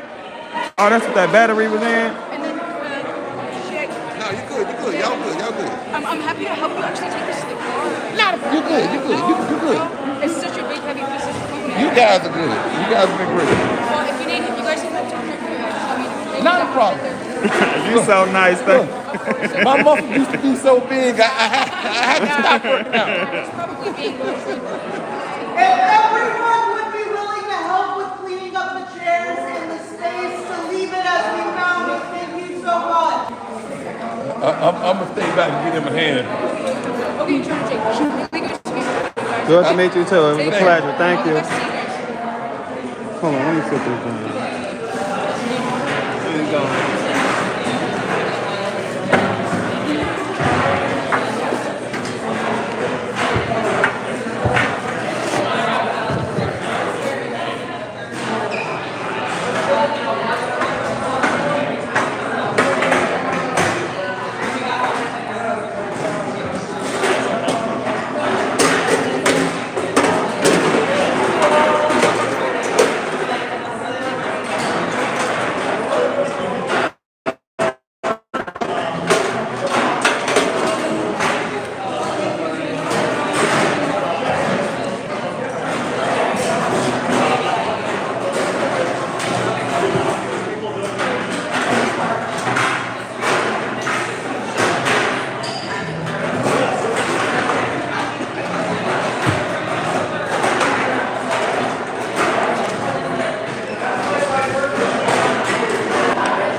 I'm not washing the dishes.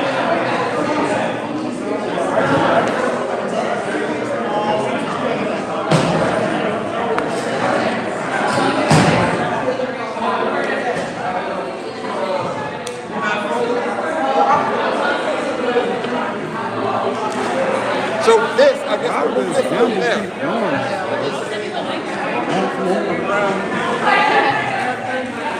I don't know what this is. And then what, they gonna take the table? They gonna take the table? It's up. Whoa. I don't know why this Gamble keep doing that.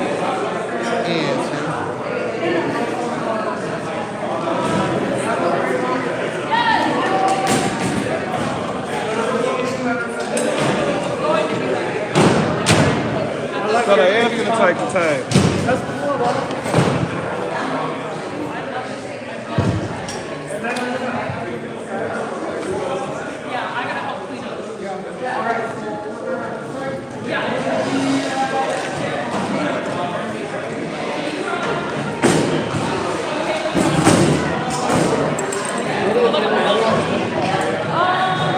Back in the box.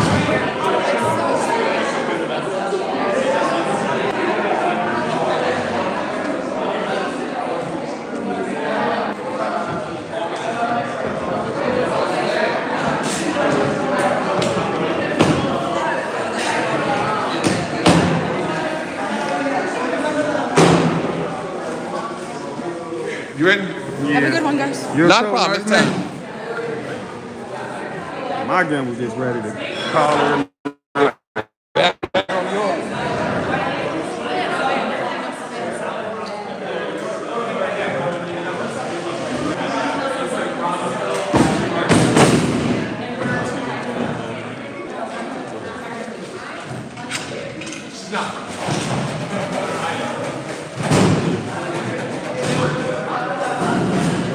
You got ready? Yeah, I'm ready.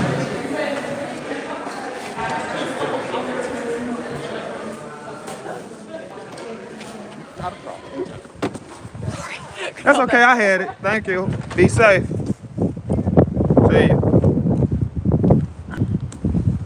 Man, it was cool. It won. It was cool. They just need more solutions. Well, I think that I've probably been the oldest person in there, and I looked around and I said, "Wait a They minute." not open to solutions. At Yeah, least but- not at the table we was at. But They look, ain't open. They just when want I to be looked like, around oh, they got their after knee that- on our neck. We can't do nothing. Yeah, because when I looked around after that, and I'm handling the solutions, it's the thing that You see they face. I don't know if because you were talking. I don't know if you looking at their face. I was looking at their face. They ain't like that shit. because it's some work. Look, Better not that girl who's with the rabbi. She like, okay, oh, you call it what the another excuse. I got another plan. yeah. They just standing there like this motherfucker need to shut up. I'm like, damn, that shit was. I'm like, what the fuck? I don't know. It's like because they're pushing a narrative that. I'm pretty sure when she saw us, she knew it's like, okay, these motherfuckers. I mean, But, you know, she you know- already know how a If motherfucker you is. gotta- If you gotta push a narrative that you don't want me to shoot Let me down, put this- then you understand Stop what I'm saying? playing victim. Shit. How we gonna get up out of it if it's so bad for us and we in such a terrible position and all this shit? Yeah. How just standing here constantly moping and complaining about it gonna help?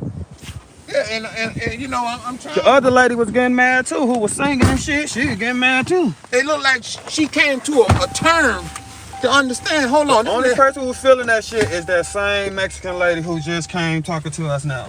You know, because I'm trying to tell you, hey, you been screwed over by a bank. Exactly. Shit. She talking about, isn't they all? Now, let a motherfucker teach you something. Damn. I said, hold on, I'm gonna show you. They ain't like that shit. Yeah.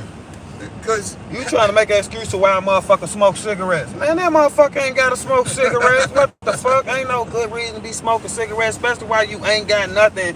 That you saying you ain't got nothing, but you trying to justify why this person need they cigarettes. Like, man, go on with that shit, man. No, you have to make sacrifices. That's why I just quit talking. Because if I get to let my spiel out, they're gonna put us out this bitch. I have to make sacrifices in life. Shit. Everybody gotta make sacrifices. They basically just shoot down every mother. They want everything free. Oh, just let everybody live in the houses and shit downtown that people done worked hard for and bought, and now you trying to like, but then the people who buying shit, or when the girl trying to make them the bad guys because they done worked hard and got something for themselves. But see, when she none of the bad people.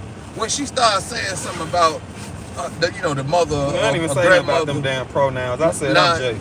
Not having a house. Then I said, hold on, why would they not? Because we know grandmothers had the house in those neighborhoods. And that it's a one-way, motherfucker. What is you doing? And that the thing is that by grandmothers having the house, they did the predatory shit on that house. Man, and they lost the house. I got that shit from the angle right in your damn face. That should be a hell of a clip. You took they ass to school. They didn't expect all that on my kid. You went from being an introvert to school and the fuck out. Motherfucker no introvert. That's what I do. You know it. That shit.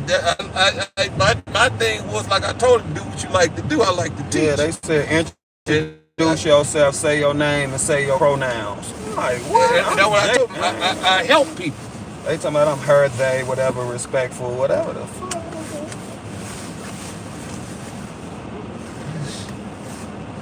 Yeah, I mean, I appreciate the conversation, but I don't know, man. I don't know. I just need more solutions than just setting up. You don't like the cause the shutdown on plans. Yeah, I'm saying. So it's like, where do we go from here? Right. Where we gonna go? We gonna go stand up there to a motherfucker hand us a bag of cash. And every time I try, and that shit ain't gonna happen. So what the fuck? And every time motherfucker try to bring up the gang problem and what gangs doing in our community, y'all don't want to talk about that. Y'all only want to point the finger at the government. And when you talking about the government, you saying the government, but in our reality, I just feel like you're talking about Republicans. Because that's just my opinion. Every time I try to bring up Brandon Johnson, you don't want to talk about that either. Because Brandon Johnson probably run a system of like victimization. Man, Brandon Johnson probably, I don't know. Maybe they ass is a non-profit and getting some money. Who knows? I don't know what the fuck. But then you heard what I said about the non-profits and the money being funneled down. Yeah. And motherfuckers, goddamn it might not say non-profit, but it did the check. Shit. Come on, man. They definitely making money, man. They basically just want to sit in there and cry. And I ain't even trying to talk bad about them or nothing, but y'all just want to meet up and whine. Ain't nobody got not one goddamn solution about how we could change or how we could do better or how we could teach our people. What black and brown unity? Let's just meet up and fucking complain. Like, what the fuck going on? Now, see, I can take some people like that. They got a real motherfucking plan. They be goddamn it through some shit in 3 years. They be goddamn it on this shit. I ain't got no plan. They don't have the plan. They don't have that. You know, when I told her about a cynic, yeah, one of the other girl was pushing the cynic mentality already, saying they can't. What if, and somehow. Yeah. What the hell are you talking about? They can do what they want to do. And you saying you won't change. And you have to be that motivation. And you was going to go to be a politician, and then you jump to how COVID and the shutdown ain't like, nope, it's not for me. So, lady, what the fuck you want? Like, how you trying to create change then? How you trying to make a difference?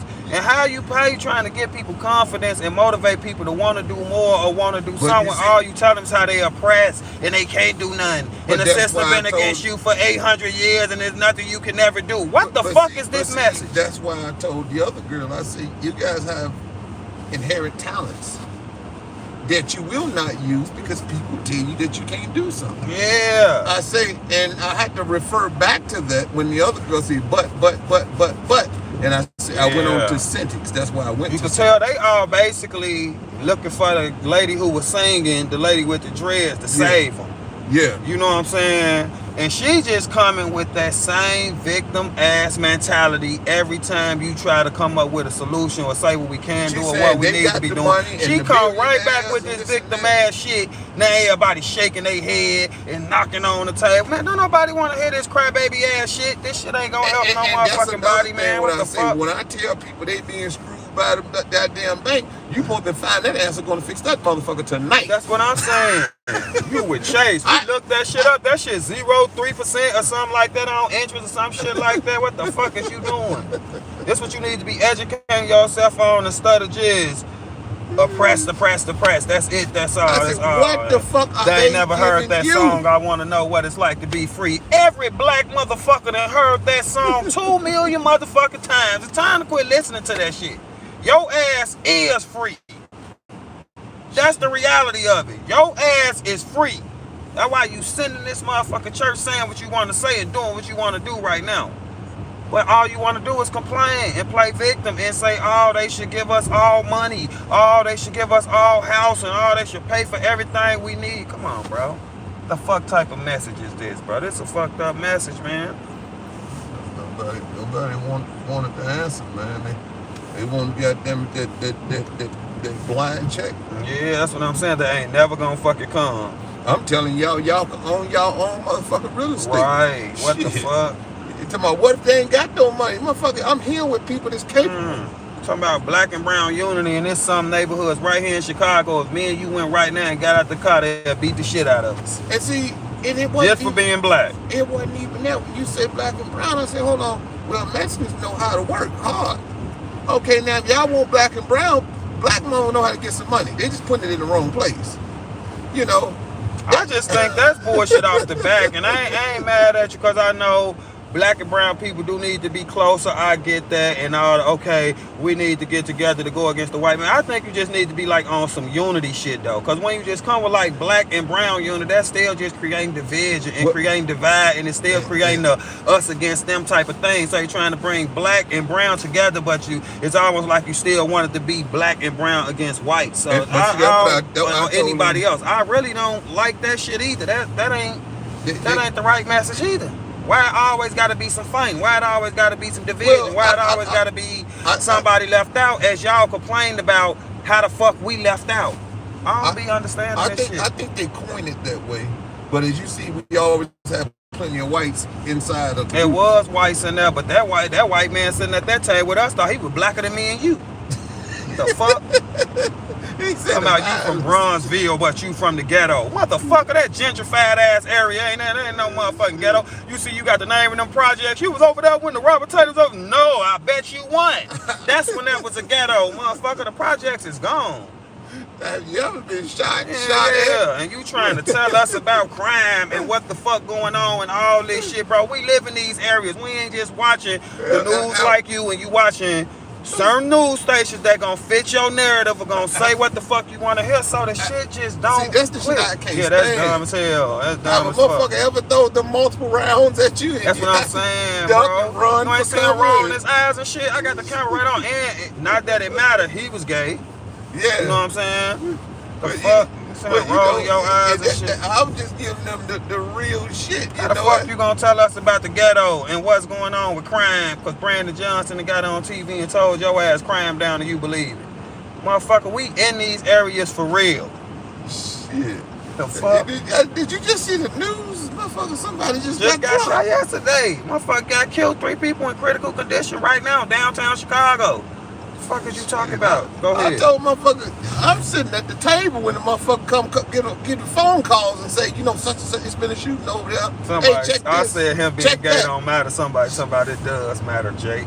It don't matter to me. I don't really care what you do in your bedroom or if you want to be gay and shit. Just don't force that shit on our kids. I don't care if you want to be a transgender person or anything like that. Just don't be trying to pay for it with our taxpayers' money. But as far as just if that's what you want to be, I don't get no fuck.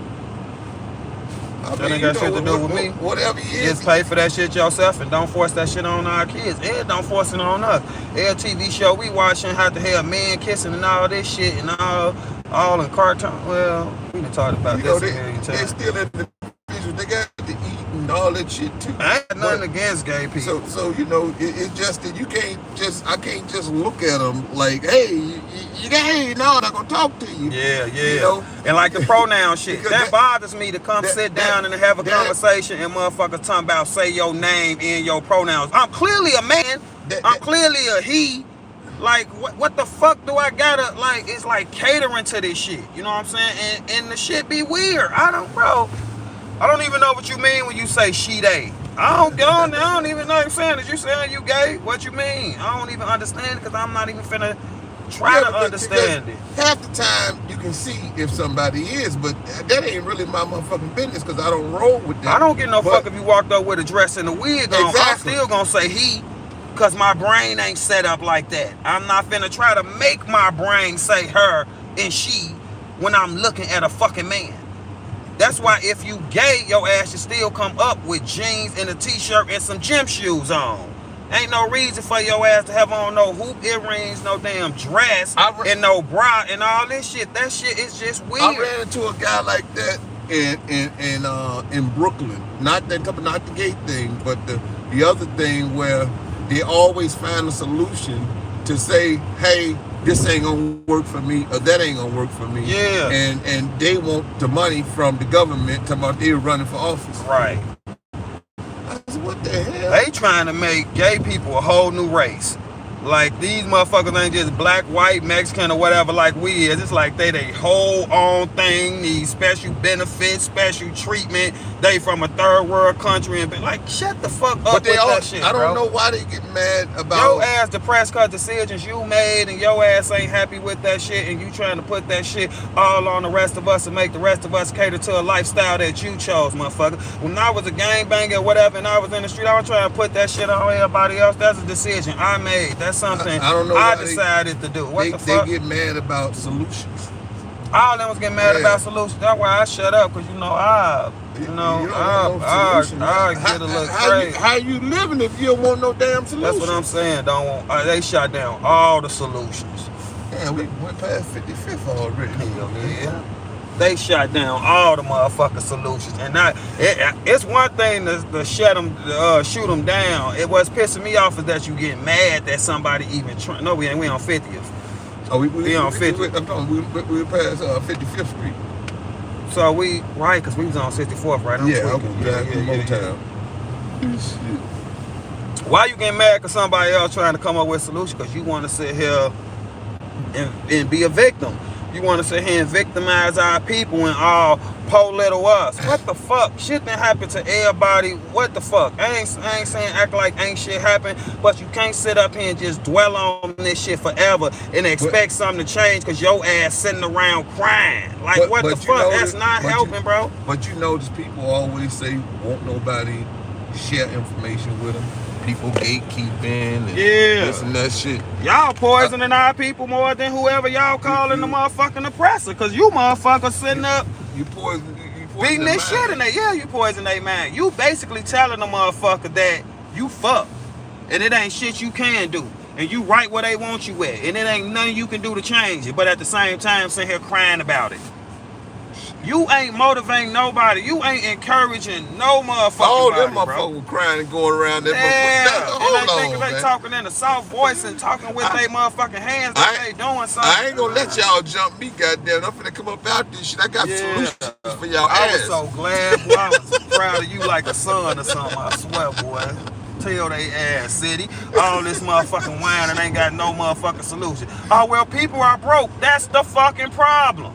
And instead of you listening to this man telling you how you can create money, how you can create generational wealth, how you can help your family, how you can get some real estate or something like that, you just want the government to pull up in the motherfucking Brinks truck and give you a bag of money. Like, what the fuck is going on, man? When y'all get that shit, call me. I'm gonna show y'all That's what to I'm do saying. You got a motherfucking black mayor and a Democratic governor who a billionaire, and they won't even give you no motherfucking money. Because ain't nobody giving no Come money. on, man. That's the dream. Briscoe a billionaire, he ain't getting nobody shit. Yeah, that's a dream, and nobody's getting no money. I'm gonna come to one of these motherfucking meetings with a, I know how I'm gonna get my point across. I'm gonna walk in that bitch with a MAGA shirt on. but they ain't gonna do shit to me. They don't want no motherfucker never no MAGA shit. Shit, they barely want to I ask. know, that's how we gonna get the conversation going though. Them little means right there, events, whatever you want to call it, it's a good idea, but the wrong shit is being said. Yeah. The wrong message is being pushed. You're not saying what needs to be said, bro. Just digging motherfuckers deeper and deeper down in the motherfucking hole, bro. I thought they were trying it first and just need answers. You Then start you giving sit up to the rejecting answers. the answers, right? And motherfucker got them come up with some other shit. Right. Then some other shit. Then some other shit. You wanna be a victim. You the motherfucker who gonna be stuck in this position your whole life, not me. You can get the fuck away from me with that shit. If they was on TV, goddamn motherfucker, look, oh no, they don't want no motherfucking answers. Yeah, the white dude, you trying to act like you out here fighting for what we fighting about or oppress how we oppress. Man, you out here fighting for gay rights. Shut the fuck up and get away from us. Oh my kid, you don't know shit about what we talk about or shit we going through or none. Your ass is out here worried about gay folk. Yeah, I think he used the no crime thing with a Fred Hampton shirt on. Man, get your ass on, get you a RuPaul shirt and sit your motherfucking ass down somewhere. And they say they was establishing this and establishing that. Shit, they was going to the government, goddamn, to try to get motherfucker, goddamn, to pay that shit forward. He started trying to catch you up. He done asked you 20 motherfucking questions. You nailing his ass back to back to back to back to back. He's sitting down about to put his fist in his mouth. He's so motherfucking mad. I'm like, bro, get your ass away from us, bro. On the real, you seen him rolling his eyes and shit like this motherfucker got an answer for everything. Yeah. Because if you were looking for answers, you can have answers to shit too, but you're not looking for answers. You sitting up moping in your own motherfucking sorrow, crying. That's bad energy. You ain't finna throw that shit on me. When I got on the last guy, and I started looking around, I said, hold on. Table. Hold on. I said, I might be older than all these motherfuckers. Yeah. They young as hell and read a couple books or some shit and come on, bro. They think the government give away money. The government give away money. They want the government to give away money. That ain't what life is. And then if a motherfucker to work hard their whole life and became a millionaire, billionaire, whatever, now they doing what's best for them, buying property to keep their money rolling. You can't make this person a villain. You can't make this person a bad guy. And I own property and it's homeless people, so I should let people live in my damn properties for free. So when what the fuck is that? When I thought that, you know, because the grandmothers held things together, I don't think that they grandmamas held things together because they became the young grandmama. Yeah, ain't no more big mama, it's little mama. Shit, this shit over with. They part of the young kids, from the kids. Man, these the same motherfuckers that be running up behind the rabbi. So them are the kids of the parents who lost the houses. Exactly. That's what they is. They younger than me. Yeah, so you know what I'm saying? Now you know, because I'm like, hold on, man. I looked around, I said, ain't no motherfucker got no gray hair in this motherfucker but me. I said, hell nah, them motherfuckers ain't know none. I ain't gonna lie, I said, I better stop talking to these motherfuckers. I ain't gonna say they ain't know none because I don't want to be rude. I'm gonna just say what I've been saying. They pushing the wrong message. They need to change the message. Motherfucker need to be coming to this with ideas. Yeah, not all this motherfucking moping. What about how can we change it? And complaining about how it is. I'm surprised that the other girl with the beautiful eyes be saying that no. What the hell? I can't believe she was getting mad. Shit, girl. Because when we was at the Broadview police station, she was looking at us like the illest black motherfucker she ever saw in her motherfucking life. That's because violence was inevitable. My whole chat like, Jake, I think she like you. She giving you the damn googly eyes and all this goofy ass shit. Yeah, she trying to hypnotize the motherfucker with them vampire glowing eyes. Yeah, get your ass on. I can't tell her race. Is she white? Is she I don't know what she is. Latin? Is she... What the fuck was them eyes be looking good to the motherfucker. I don't know. Tell him don't judge by gray hair. I had it in school. I know I had gray hair since I was 17. No, I'm saying when I looked around, ain't no motherfucker have none. So I'm saying all the people that were younger than me. All this motherfucking gray hair in my head. Shit, but I got a lot of hair. But I've been had gray hair since 17, so I don't know if it's a old thing or what. And you see all the young people, and when I mean back that, is that they not leaders, bro. They not leaders. None of this old information. Only thing they practice on is once and say it twice. We done said this shit a million times, bro. I don't chant that shit no more. They don't know nothing about losing them motherfucking houses to them taxes. That's what I'm saying. They ain't know nothing about none of that shit. Shit. And that's what's pissing them off too, cause they say some know-it-alls. Yeah, cause I and now motherfucker talking about something you don't know, and you damn near pissed from what it looks like. I gave them information on both sides. I said, as investors, motherfucker, go buy them tax lien certificates motherfucker, based on the do interest all rate. That the government need to give us shit for free. But I told them why people were losing the houses. Y'all want to know what happened? That's what the shit that was going on. They ass need to go on with that weird shit. I ain't gonna lie. I ain't got nothing against people, you know what I'm saying? But they ass being weird. The other girl got that shit on camera. She going in there, go ahead and do her research. Yeah, the Mexican lady. Yeah, she I wanna like know. it. You motherfucker respect that though. Shit. I told you, you know, you go in there. Is it charging when it's blinking? Oh yeah, it's charging. You know, they going in there and getting that sorry ass interest rate from them banks, and the banks robbing the motherfucker. Them motherfuckers in there need to just go on to the protest and be out there. Nazi! Quit your job! Them the same motherfuckers, bro. No solutions, just insults, bro. Just complaining, just moping, bro. What the fuck? We could do anything we put our brain to. We could do anything that any other race can do. You could do the same thing, bro. Only why you can't do it because you sitting up making excuses to yourself of why you can't do it. So words are powerful as hell. The tongue is powerful as hell. How you ever gonna be able to do anything or gain anything if being it in your own head and everybody else's head who will listen that you can't? That's a negative approach. That's a negative mindset. You need to get the fuck away from me talking like that. What the fuck? You could do anything you put your motherfucking mind to. Like it ain't no black successful motherfuckers. Like it ain't no Mexican successful motherfuckers nowhere. Like we all just poor and broke and ain't got none of shit. Like get the fuck on, man. That's a bullshit ass message. I don't like that shit.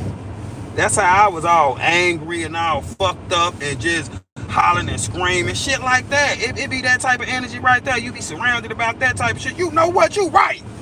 Fuck these motherfuckers. This why my life fucked up. It ain't my fault. It's everybody else. Come on, bro. I hope you motherfuckers ain't got no kids. I really do. You motherfuckers is weird. And then be getting mad at me and motherfucker watch my channel and I'm a Republican and I'm this and I'm that. Just cause I don't think like that dumbass shit no more. Boy, I ain't finna be doing that stupid ass shit, man. The fuck?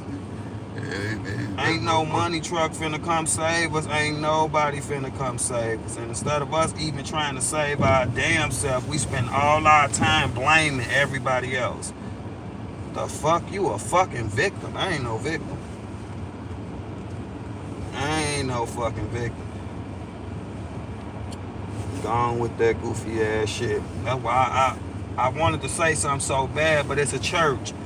And I ain't trying, and I already knew I was getting pissed at what they saying, so that's why I was so happy you took the approach you took and you was just shutting all that shit down in your way, cause I was ready to flip out. Yeah, cause I don't want a motherfucker to be thinking, hey, ain't no way, we just losers and what the hell? Yeah. I don't know how to do Y'all that. sitting here talking better about us than any other race I ever heard say something about us is green. Y'all talking about us so bad like we ain't capable of shit. We can't do nothing. Like what the fuck? You might well be sitting here saying hard ER how you talking about us. You might well be dropping the hard ER, motherfucker. What are you talking about, man? Yeah, that is weird. Next thing crazy. you know, the whole table empty. It's me, you, and fucking. I ain't even gonna crack no gay jokes. It's me, you, and dude. Yeah, but he started talking about the crime and he was mad you tore his people up. I'm telling you, that lady with the hair was their leader. You see, when we all sat down, they introduced her as a superstar. Like she literally said that. And then she just get dismantled real fast and they all offended. I don't want them to be believing that they not shit.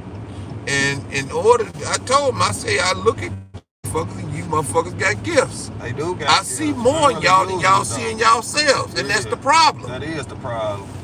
That's the How the problem fuck with can most I see people more who in look y'all like than us. y'all And see I in see yourself? This shit here. Damn, they blow this motherfucker up. It used to be black. They put cars They and be shit there. justifying all these motherfucking areas. That's what I'm telling that white dude talking about he from Bronzeville. Motherfucker, that ain't no hood, You know, motherfucker. they used to do the auto shows and all that shit. They doing something right now. Oh, that's the Hyatt Hyatt Regency. Oh, That's across the don't street tell from the no hotels McCormick. right there. Don't color what? McCormick used to be black. They Don't probably color what? Huh? Talking to my chat. Baby, what the fuck is this? That's the Marriott hotel? Marquette. Oh no, this is Marriott. What the fuck is Wintrust Arena. They got a Garrett's in there, Vienna's in there. Oh, y'all talking about hair. Yeah, don't color your hair, especially if you a man. Don't do it. People be telling me get my hair all type of colors. I'll never do that shit. Fat, poor. Need to go somewhere. You don't drink. I finna say we need to go somewhere and have a drink after this. Them motherfuckers made you want to drink. Hell yeah, they make me want to drink. What the fuck? Damn, man. And I ain't even trying to be rude and shit. I just don't like. I don't like that shit. It just sends a message to our people, bro. We ain't never gonna have shit talking to each other like this. And these supposed to be the quote unquote leaders in our communities. These supposed to be, come on, bro, your ass ain't no revolution, nothing. Hell no. You still thinking like motherfuckers was thinking way back then. So how anything gonna change? You still think like them motherfuckers who couldn't even think. Man, You think like a slave, respectfully. So how the fuck you gonna change anything? You got a fucking slave mentality and you sitting here free. But I got motherfuckers, we working on the properties and shit. I got a Mexican guy, he go and he buy him some stocks and then bought some motherfucking crypto and this shit rise and we talk and all that shit. And they go get their motherfucking money. You know, but I ain't never some more, hey, give me this, give me that. No, they goddamn it learn. Then we sit there, we have conversations, and they learn because we have conversations about money. Yeah, that's what they need to be talking about now. They need to be teaching motherfuckers about all that shit you was saying. They talking how can a motherfucker create money? How can a motherfucker get something for themselves? Not just They keep talking about power. You ain't got no motherfucking power if you can't help no motherfucker. You all fucked up. That's what I'm saying. I'm gonna tell you, go pay your own motherfucking rent and That's what shit I'm first. saying. You can't help me. Come help me in 2 months, all motherfucker. this same Shit. typical ass shit. The power with the people. Man, get off your ass and do something. Yeah, he keep coming back with me with that shit like you can save the world for free. Yeah, like what the fuck? Shit. I can't walk past a homeless person that ain't got shit to give him. And he gonna sit there and ask you what you mean you can't help nobody till you help yourself. That's self-explanatory, motherfucker. What are you talking about? What you mean what I mean? Yeah, shit. Your ass need to leave that shit. Man, I ain't even gonna crack no gauge on this. He pissing me off though. Yeah, tell me what you mean. Yeah, they want it What you all think I'm handed talking about? to 'em. Taking all the money? No, Right, what the fuck motherfucker. you talking about? My thing is, I can't help no motherfucker until I'm in a position to help somebody. Right. Shit, if I'm sitting there, goddamn it, you made I a good can't point pay when my you said own a rent. motherfucker gotta want some help. Yeah. So you could take a lot of these homeless people off the streets who are on drugs, whatever you want to call them, and put them in these nice billionaire people houses downtown or whatever you want to see. What these hypes gonna do? They still gonna be in that man shit, smoking crack and doing heroin and all this bullshit, tearing that man shit up. So can't help nobody who don't want to be helped, because it's plenty shelters and there's plenty programs. Shit, I was glad you brought that up too. Plenty shit that they could do to help theyself and show some type of effort to make somebody else want to help them. But this motherfucker rather sleep on the streets because he don't want to follow the rules of the motherfucking shelter. Like, what the fuck? Yeah, but somebody else should just give you their hard-earned property they walk for, that they could be charging somebody living in supposed to give it to you for free. Because what? Motherfucker rather be outside.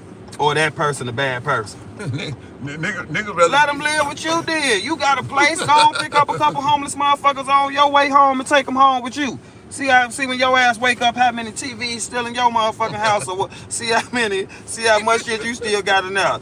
You leave and leave that motherfucker up in there. Come on, bro. Y'all talk about what everybody else should do. He must You won't let them live with you? He must ain't seen the criminal problem. Shit. Yeah, they try to act like it ain't no criminal problem. Shit. Yeah, I didn't. Yeah, I watched the Nick Shirley video about them Somalians and the fraud and all that shit. They trying to close the door. They trying to cover their face. Yeah, That is wild, man. And they just like at the protest, bro. If you don't think like them, they don't fuck with you. Once they saw you weren't thinking like they thinking, we weren't thinking like, oh, hell no. We just sit at the wrong motherfucking table.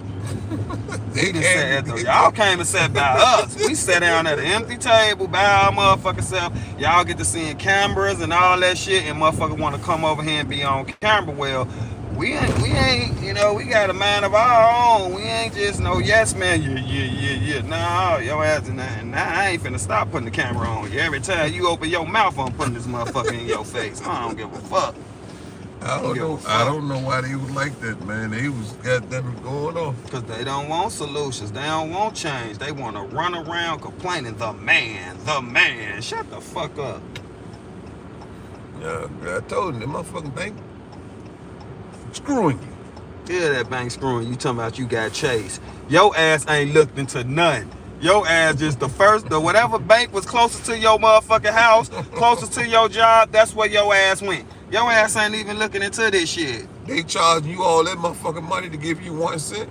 That's what I'm saying. 0.3% interest. What the fuck is that? They charging you all this motherfucking money for every fault thing you do. Yeah.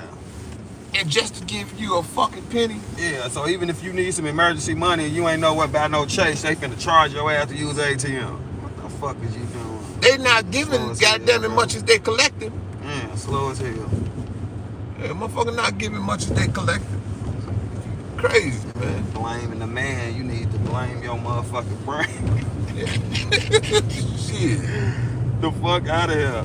It be so crazy that like all politicians got flaws. It is what it is. Most of them corrupt for the most part. Most of them got their own best interest in mind, whatever. But it just be crazy how a motherfucker just can see everything wrong with one group of politicians from one party, but can't see nothing wrong with the motherfuckers who right here with us. Nah, they love that shit. Like they finna vote Brandon Johnson, them dumbass back in. They don't even like for you to bring it up. They act like they don't even hear you. I ain't here to just say what you want me to say. Vote for mayor? I don't know how long this bitch been mayor. I think he only been mayor like 2 years or something like that. This shit been a blur. How long this motherfucker been mayor? I was down 2 years. I was down there when he ran. 4 years, right? And it was a bunch of kids or some shit down there building up on the block, and somebody had got shot on Madison Street. Yeah. And they was out there, and all the cops was out there, and he was talking like, goddamn it, all you need to do is get him some milk. He just raised property taxes 133% in black and Mexican neighborhoods. Now, how we at this motherfucking unity meeting that don't come up? We still all the way in Washington talking about Trump. I think they... Like, how the fuck we ain't talking about what happened right here? Because it's a black man and because it's a Democrat and y'all don't want to talk about it. I think they don't know. I think they don't know how government works. See, I went to college and I went for American government and politics. So political science was a must for to get the degrees. So that's shit they don't know. I don't know. Some of them look like they might have went to college, but they didn't know no political they went shit. To college. Them motherfuckers ain't went nowhere. Just got that proper ass talking to feed motherfuckers that poison. That's all they ass got. Ass ain't been no motherfucking college.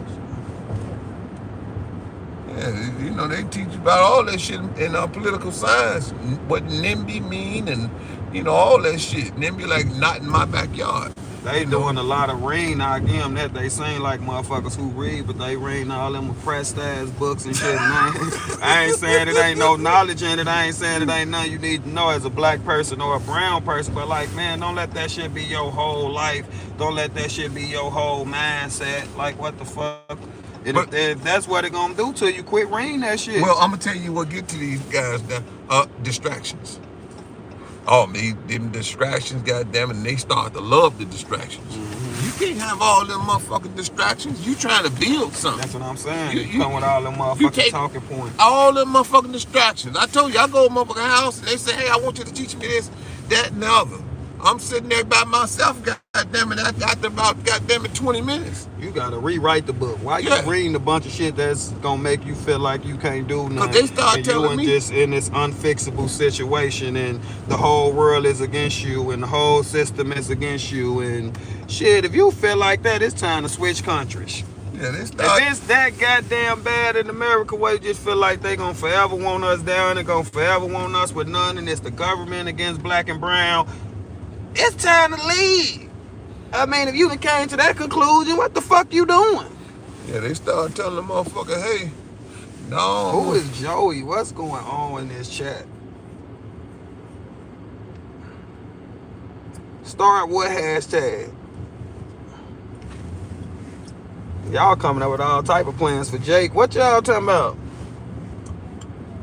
I thought Joey was somebody's son or something. Who is little Joey? Little, but they got a Joey Shirley. Who is that? They got a kangaroo in there. Joey needs health care in the daycare. I don't know what the fuck they talking about. Probably a joke. Joey is like a baby kangaroo. That's why, hey y'all, as soon as we went in there, right, and we got in there, City was like, make sure you watch your camera. Make sure you keep your camera down. Cause the City already know how y'all finna be popping it. I be trying to make sure can't nobody see my phone when I'm in places like that. Especially when I start seeing how they was reacting in the city. Like, oh, if they catch a comment on this motherfucking phone, they really gonna be mad. Nick Shirley. Somebody called me a baby in your chat. I know. Motherfuckers in the chat talking about you ain't good cause you doing this and your ass could be at work. Go get a job. I'm like, I got my phone so motherfucking close. I done got the phone like this, bro. Like, I'm trying to cut the brightness all the way down. I'm trying to do everything to make sure ain't nobody read my motherfucking comment. Yeah, but I'm gonna come all over your back, goddamn, and try to goddamn. You gonna get your ass whooped off what my community saying, and they grown and they can say what they want to say. But I know you gonna try to put it, oh, you right wing media, or you this or you that, and all that shit. And we in the church, and I promise you, bro, I get to throwing chairs in this motherfucker. Lord forgive me, don't y'all ain't, man. Cause can't nobody else have an opinion when you around them type of people, bro. Yeah, man. You can sit here and complain and cry all day, but if somebody in my chat say, shut up and get a job, they just horrible.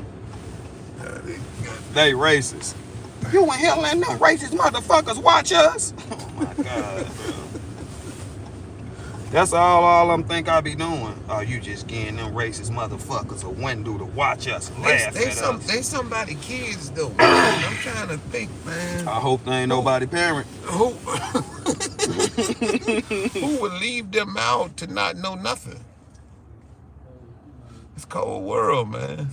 They ass stupid. And the Latin white girl, whatever she is, the girl who was with the rabbi, her and that little Mexican dude look like they got some shit going on. That's your boyfriend. Y'all sitting here eating off the same plate, off the same fork. You was just in my face like you wanted me. Jesus. Try to act like you ain't remember us. I ain't had an eye and I ain't thought about. Stop lying. You knew damn well this was us. You ain't expect us. This our city. You from 2 hours away, so you acting shocked because we on the south side. Where she come from 2 hours That's away? what I'm saying. She probably be lying, bro. Talking about she from 2 hours away. I don't know. She told me she was just in Elgin not too long ago. Elgin 45 minutes away. Yes, you don't know what crime that is. That's what I'm saying. Your ass don't even live in the city. Shut up. You don't even live in the city, bro. And motherfuckers be trying to talk. Stay in your little town 2 hours away, wherever you at. Quit coming to Chicago poisoning our people with bullshit, man. Because we can do whatever we want to do. Was she that now? She talking about being into office and stuff like that. You know, maybe she thinking about taking the non-profit route. Questions. We should have asked more questions about that, because her ass probably. What the fuck going on What? here? What? Oh no! See all the shit in the street. I'm looking at this shit like, hold on. You supposed to be fucking motherfucker should have been like, what you was running for? What you think about doing? All this shit. Her ass went ahead. No answers. Hey Jenny, her ass lying. She said she running for office and she was in DC. Yeah, but you gonna not run for office for COVID? Talking about no, this ain't for me. But you still at events like this, running your damn mouth. I mean, if you could be a politician, if you can get in some type of office, if you can create way more change, you probably can get way more done than just coming your ass to a church on the south side talking bullshit. That shit do look good. I like what they done right here. Yeah, that shit look raw. I'm finna say, damn, Look bro, how they is you done all them turning? trees and shit. Down. I knew she wasn't all the way right when I see you running up behind the rabbi. And I like the rabbi as a person. But I got the same problem with the rabbi guy with all them motherfuckers, that weak ass message. The all we being oppressed, all we can't get, all you motherfuckers want reparations. Shut up. You want reparations, just say that. Yeah, that's what they baby, they sugarcoating it. That's really what they want to say. That's really what the fuck they want to say. That's the money truck they talking about. That's the free everything they speaking of is reparations. And they were basically minorities in there. They wasn't just black and Rabbi brown. do want the spotlight. Y'all, I told y'all he running for president, and I'm not lying. Because all those people they killed, mostly found enough victims to follow. Mostly minorities. That's a big ass church. Y'all just only saw that one room. That church is super big. Like, I should have showed it to y'all from the outside. That church is big as hell. That church big as fuck. Yeah, I don't even know if they can get everybody up out of there. That motherfucker got upstairs. That motherfucker like a castle. All the hell, yeah, it look like a castle. That motherfucker so big. What was the pastor? Pastor don't want to hear Yeah, all that pastor crying. don't want to hear that shit. Pastor like, yeah, y'all can use the little lobby area, you know what I'm saying, where the stage is. Pastor just want lock my shit up and bring me my keys. He probably charged their ass. That's how this shit, he probably charged them. Pastor probably charged. What was the name of the church? Look at how many grants they get. Damn, what was the name of it? It got a crazy name. I have to look it up. I could look it up. Presbyterian, I think it was. Presbyterian, but it was something else, right? Damn, It's 6400 South Kimbark. Look it up. 6400 South Kimbark. Kimbark.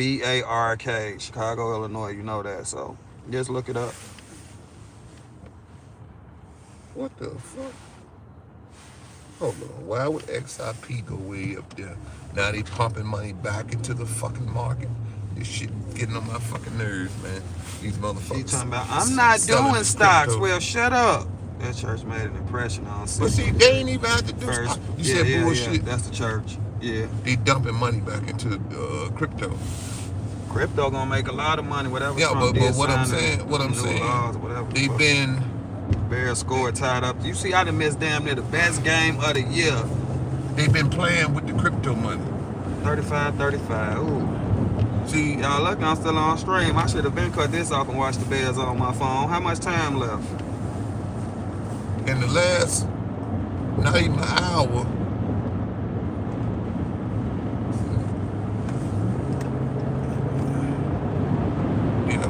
Yeah, they dumping money back into crypto. Bears to win so bad. Me too. Please, Jesus. How much time left, y'all, in the Bears game? I done missed a good ass game. And I was up earlier watching all them weak ass games. But I wanted to go check this out to see what it was about. Damn, it's 14-48 in the fourth. Damn. 35-35, they out there putting up points. So we just scored, or it's San Francisco ball.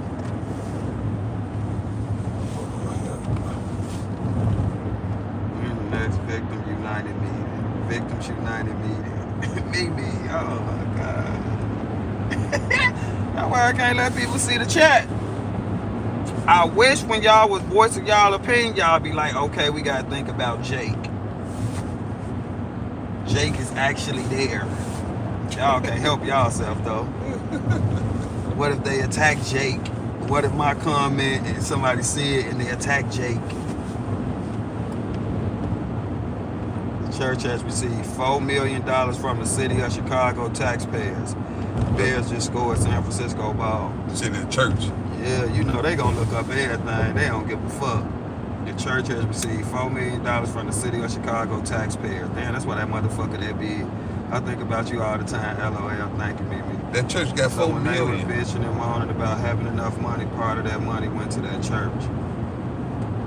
I don't know how involved they is with the church, but it seems like that's their church. $4 million in grants. Over what period of time though? That's like this year, some shit. Oh, talking cold. I'm just cracking jokes. Y'all can say what y'all want to say, long as y'all ain't saying nothing racist or nothing like that. You can say what you want to say. I'm just cracking jokes. They ain't gonna touch me. But I do try to have the phone just to avoid certain situations. But if they see it. If you come bending your neck all up to try to read a comment and you read one you don't like, that's on you. You shouldn't have been all up in my personal space. I ain't gonna censor y'all or no shit like that, man. Y'all can say what y'all want to say, as long as it ain't no racist shit or no shit like that. I love y'all too, man. That's why I don't see why they doing what they doing, because you will sit here with a victim mentality, but if, say, a white person or, say, a Republican say you having a victim mentality, you gonna say it's because they racist. But no, that is what you sit here with. You know what I'm saying? And you just gonna deflect and say they racist because you don't want to hear what they saying.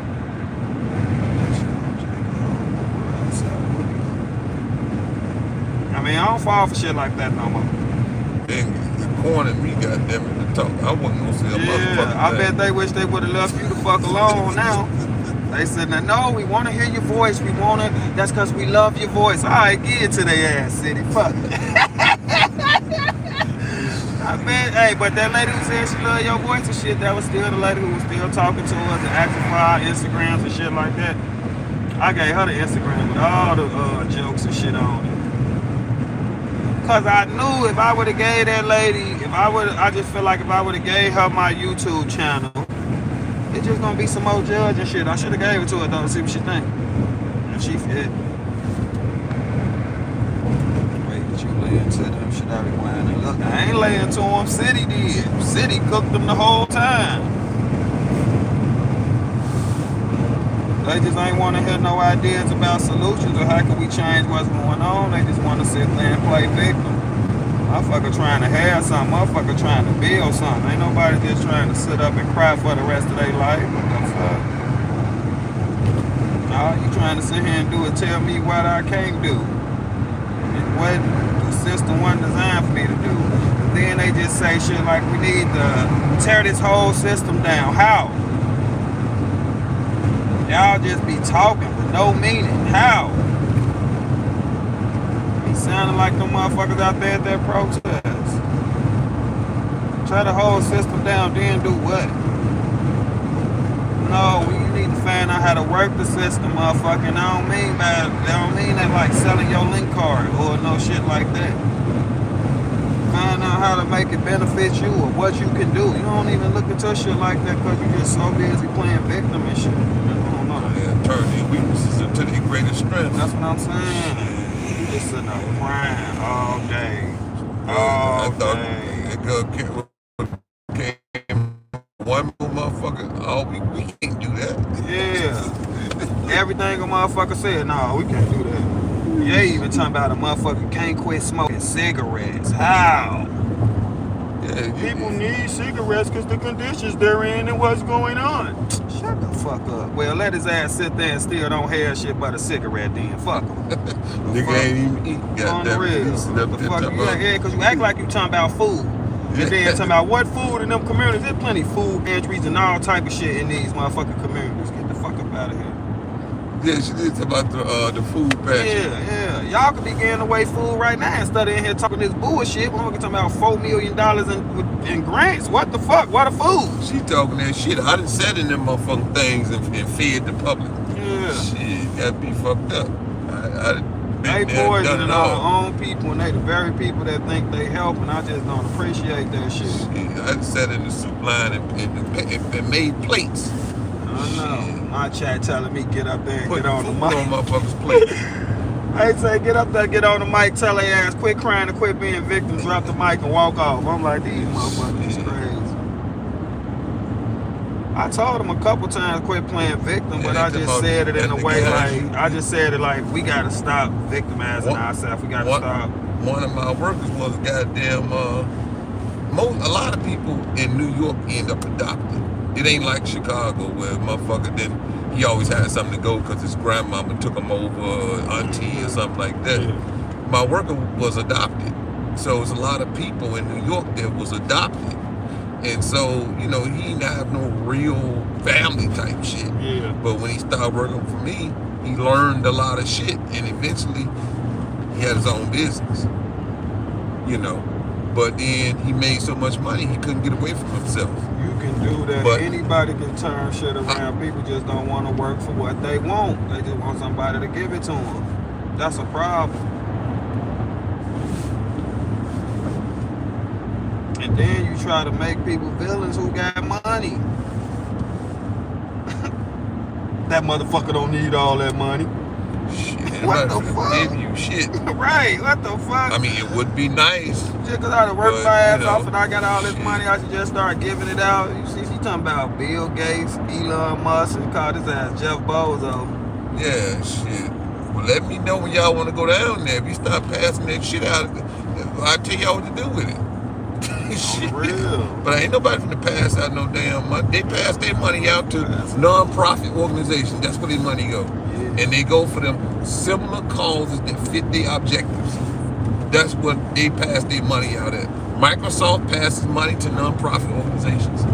Man, with social media and all this shit, it's more easier than ever to start any type of business. Man, there's so many ways to make money. It's so many shit there's so much shit you can do. The greatest thing they can do. But you ain't never gonna be able to do shit if you just keep talking about this imaginary motherfucking knee that's on your neck and you walking around. The greatest thing they can do is do what fits them. You follow what I'm saying? Yeah. If it don't fit them, then they ain't fucking doing shit because they gonna want to quit. Because they already got them in that board where they already saying, hold on, no, I can't do this shit here. They'll throw the towel in on the motherfucker. Bump in the road, they have to do something that they like. They'll do some shit and then stop it on an excuse. Shit by complaining. And then trying to rally up the troops to come with you to complain. Do that shit by yourself. See, with the complaining thing, they gonna push themselves out of whatever they get into. That's what I'm saying. Because they all every time they go to that complaint mentality, they gonna hit a block. You can't get nothing done. They're gonna be roadblocks with anything. As soon as something get a little hard, or as soon as something don't go your way, you just gonna go back to that same victim ass mentality. And you probably gonna quit. You probably gonna give up. I'm like, come on, bro. Yeah, you playing games. You ain't finna beat my ears down with that shit. I'm finna end this stream though. I love y'all. Thanks for supporting me. I'm finna watch the Bears on my phone. I done really missed the whole game. But I love y'all. I hope y'all enjoyed that. And I don't even know what to say. Them people got me depressed. They're making me feel strange. Shit. I love y'all. Y'all have a good night. Man, I'll see y'all on the next one. Man. I love each and every last one of y'all. Thank y'all. They were making me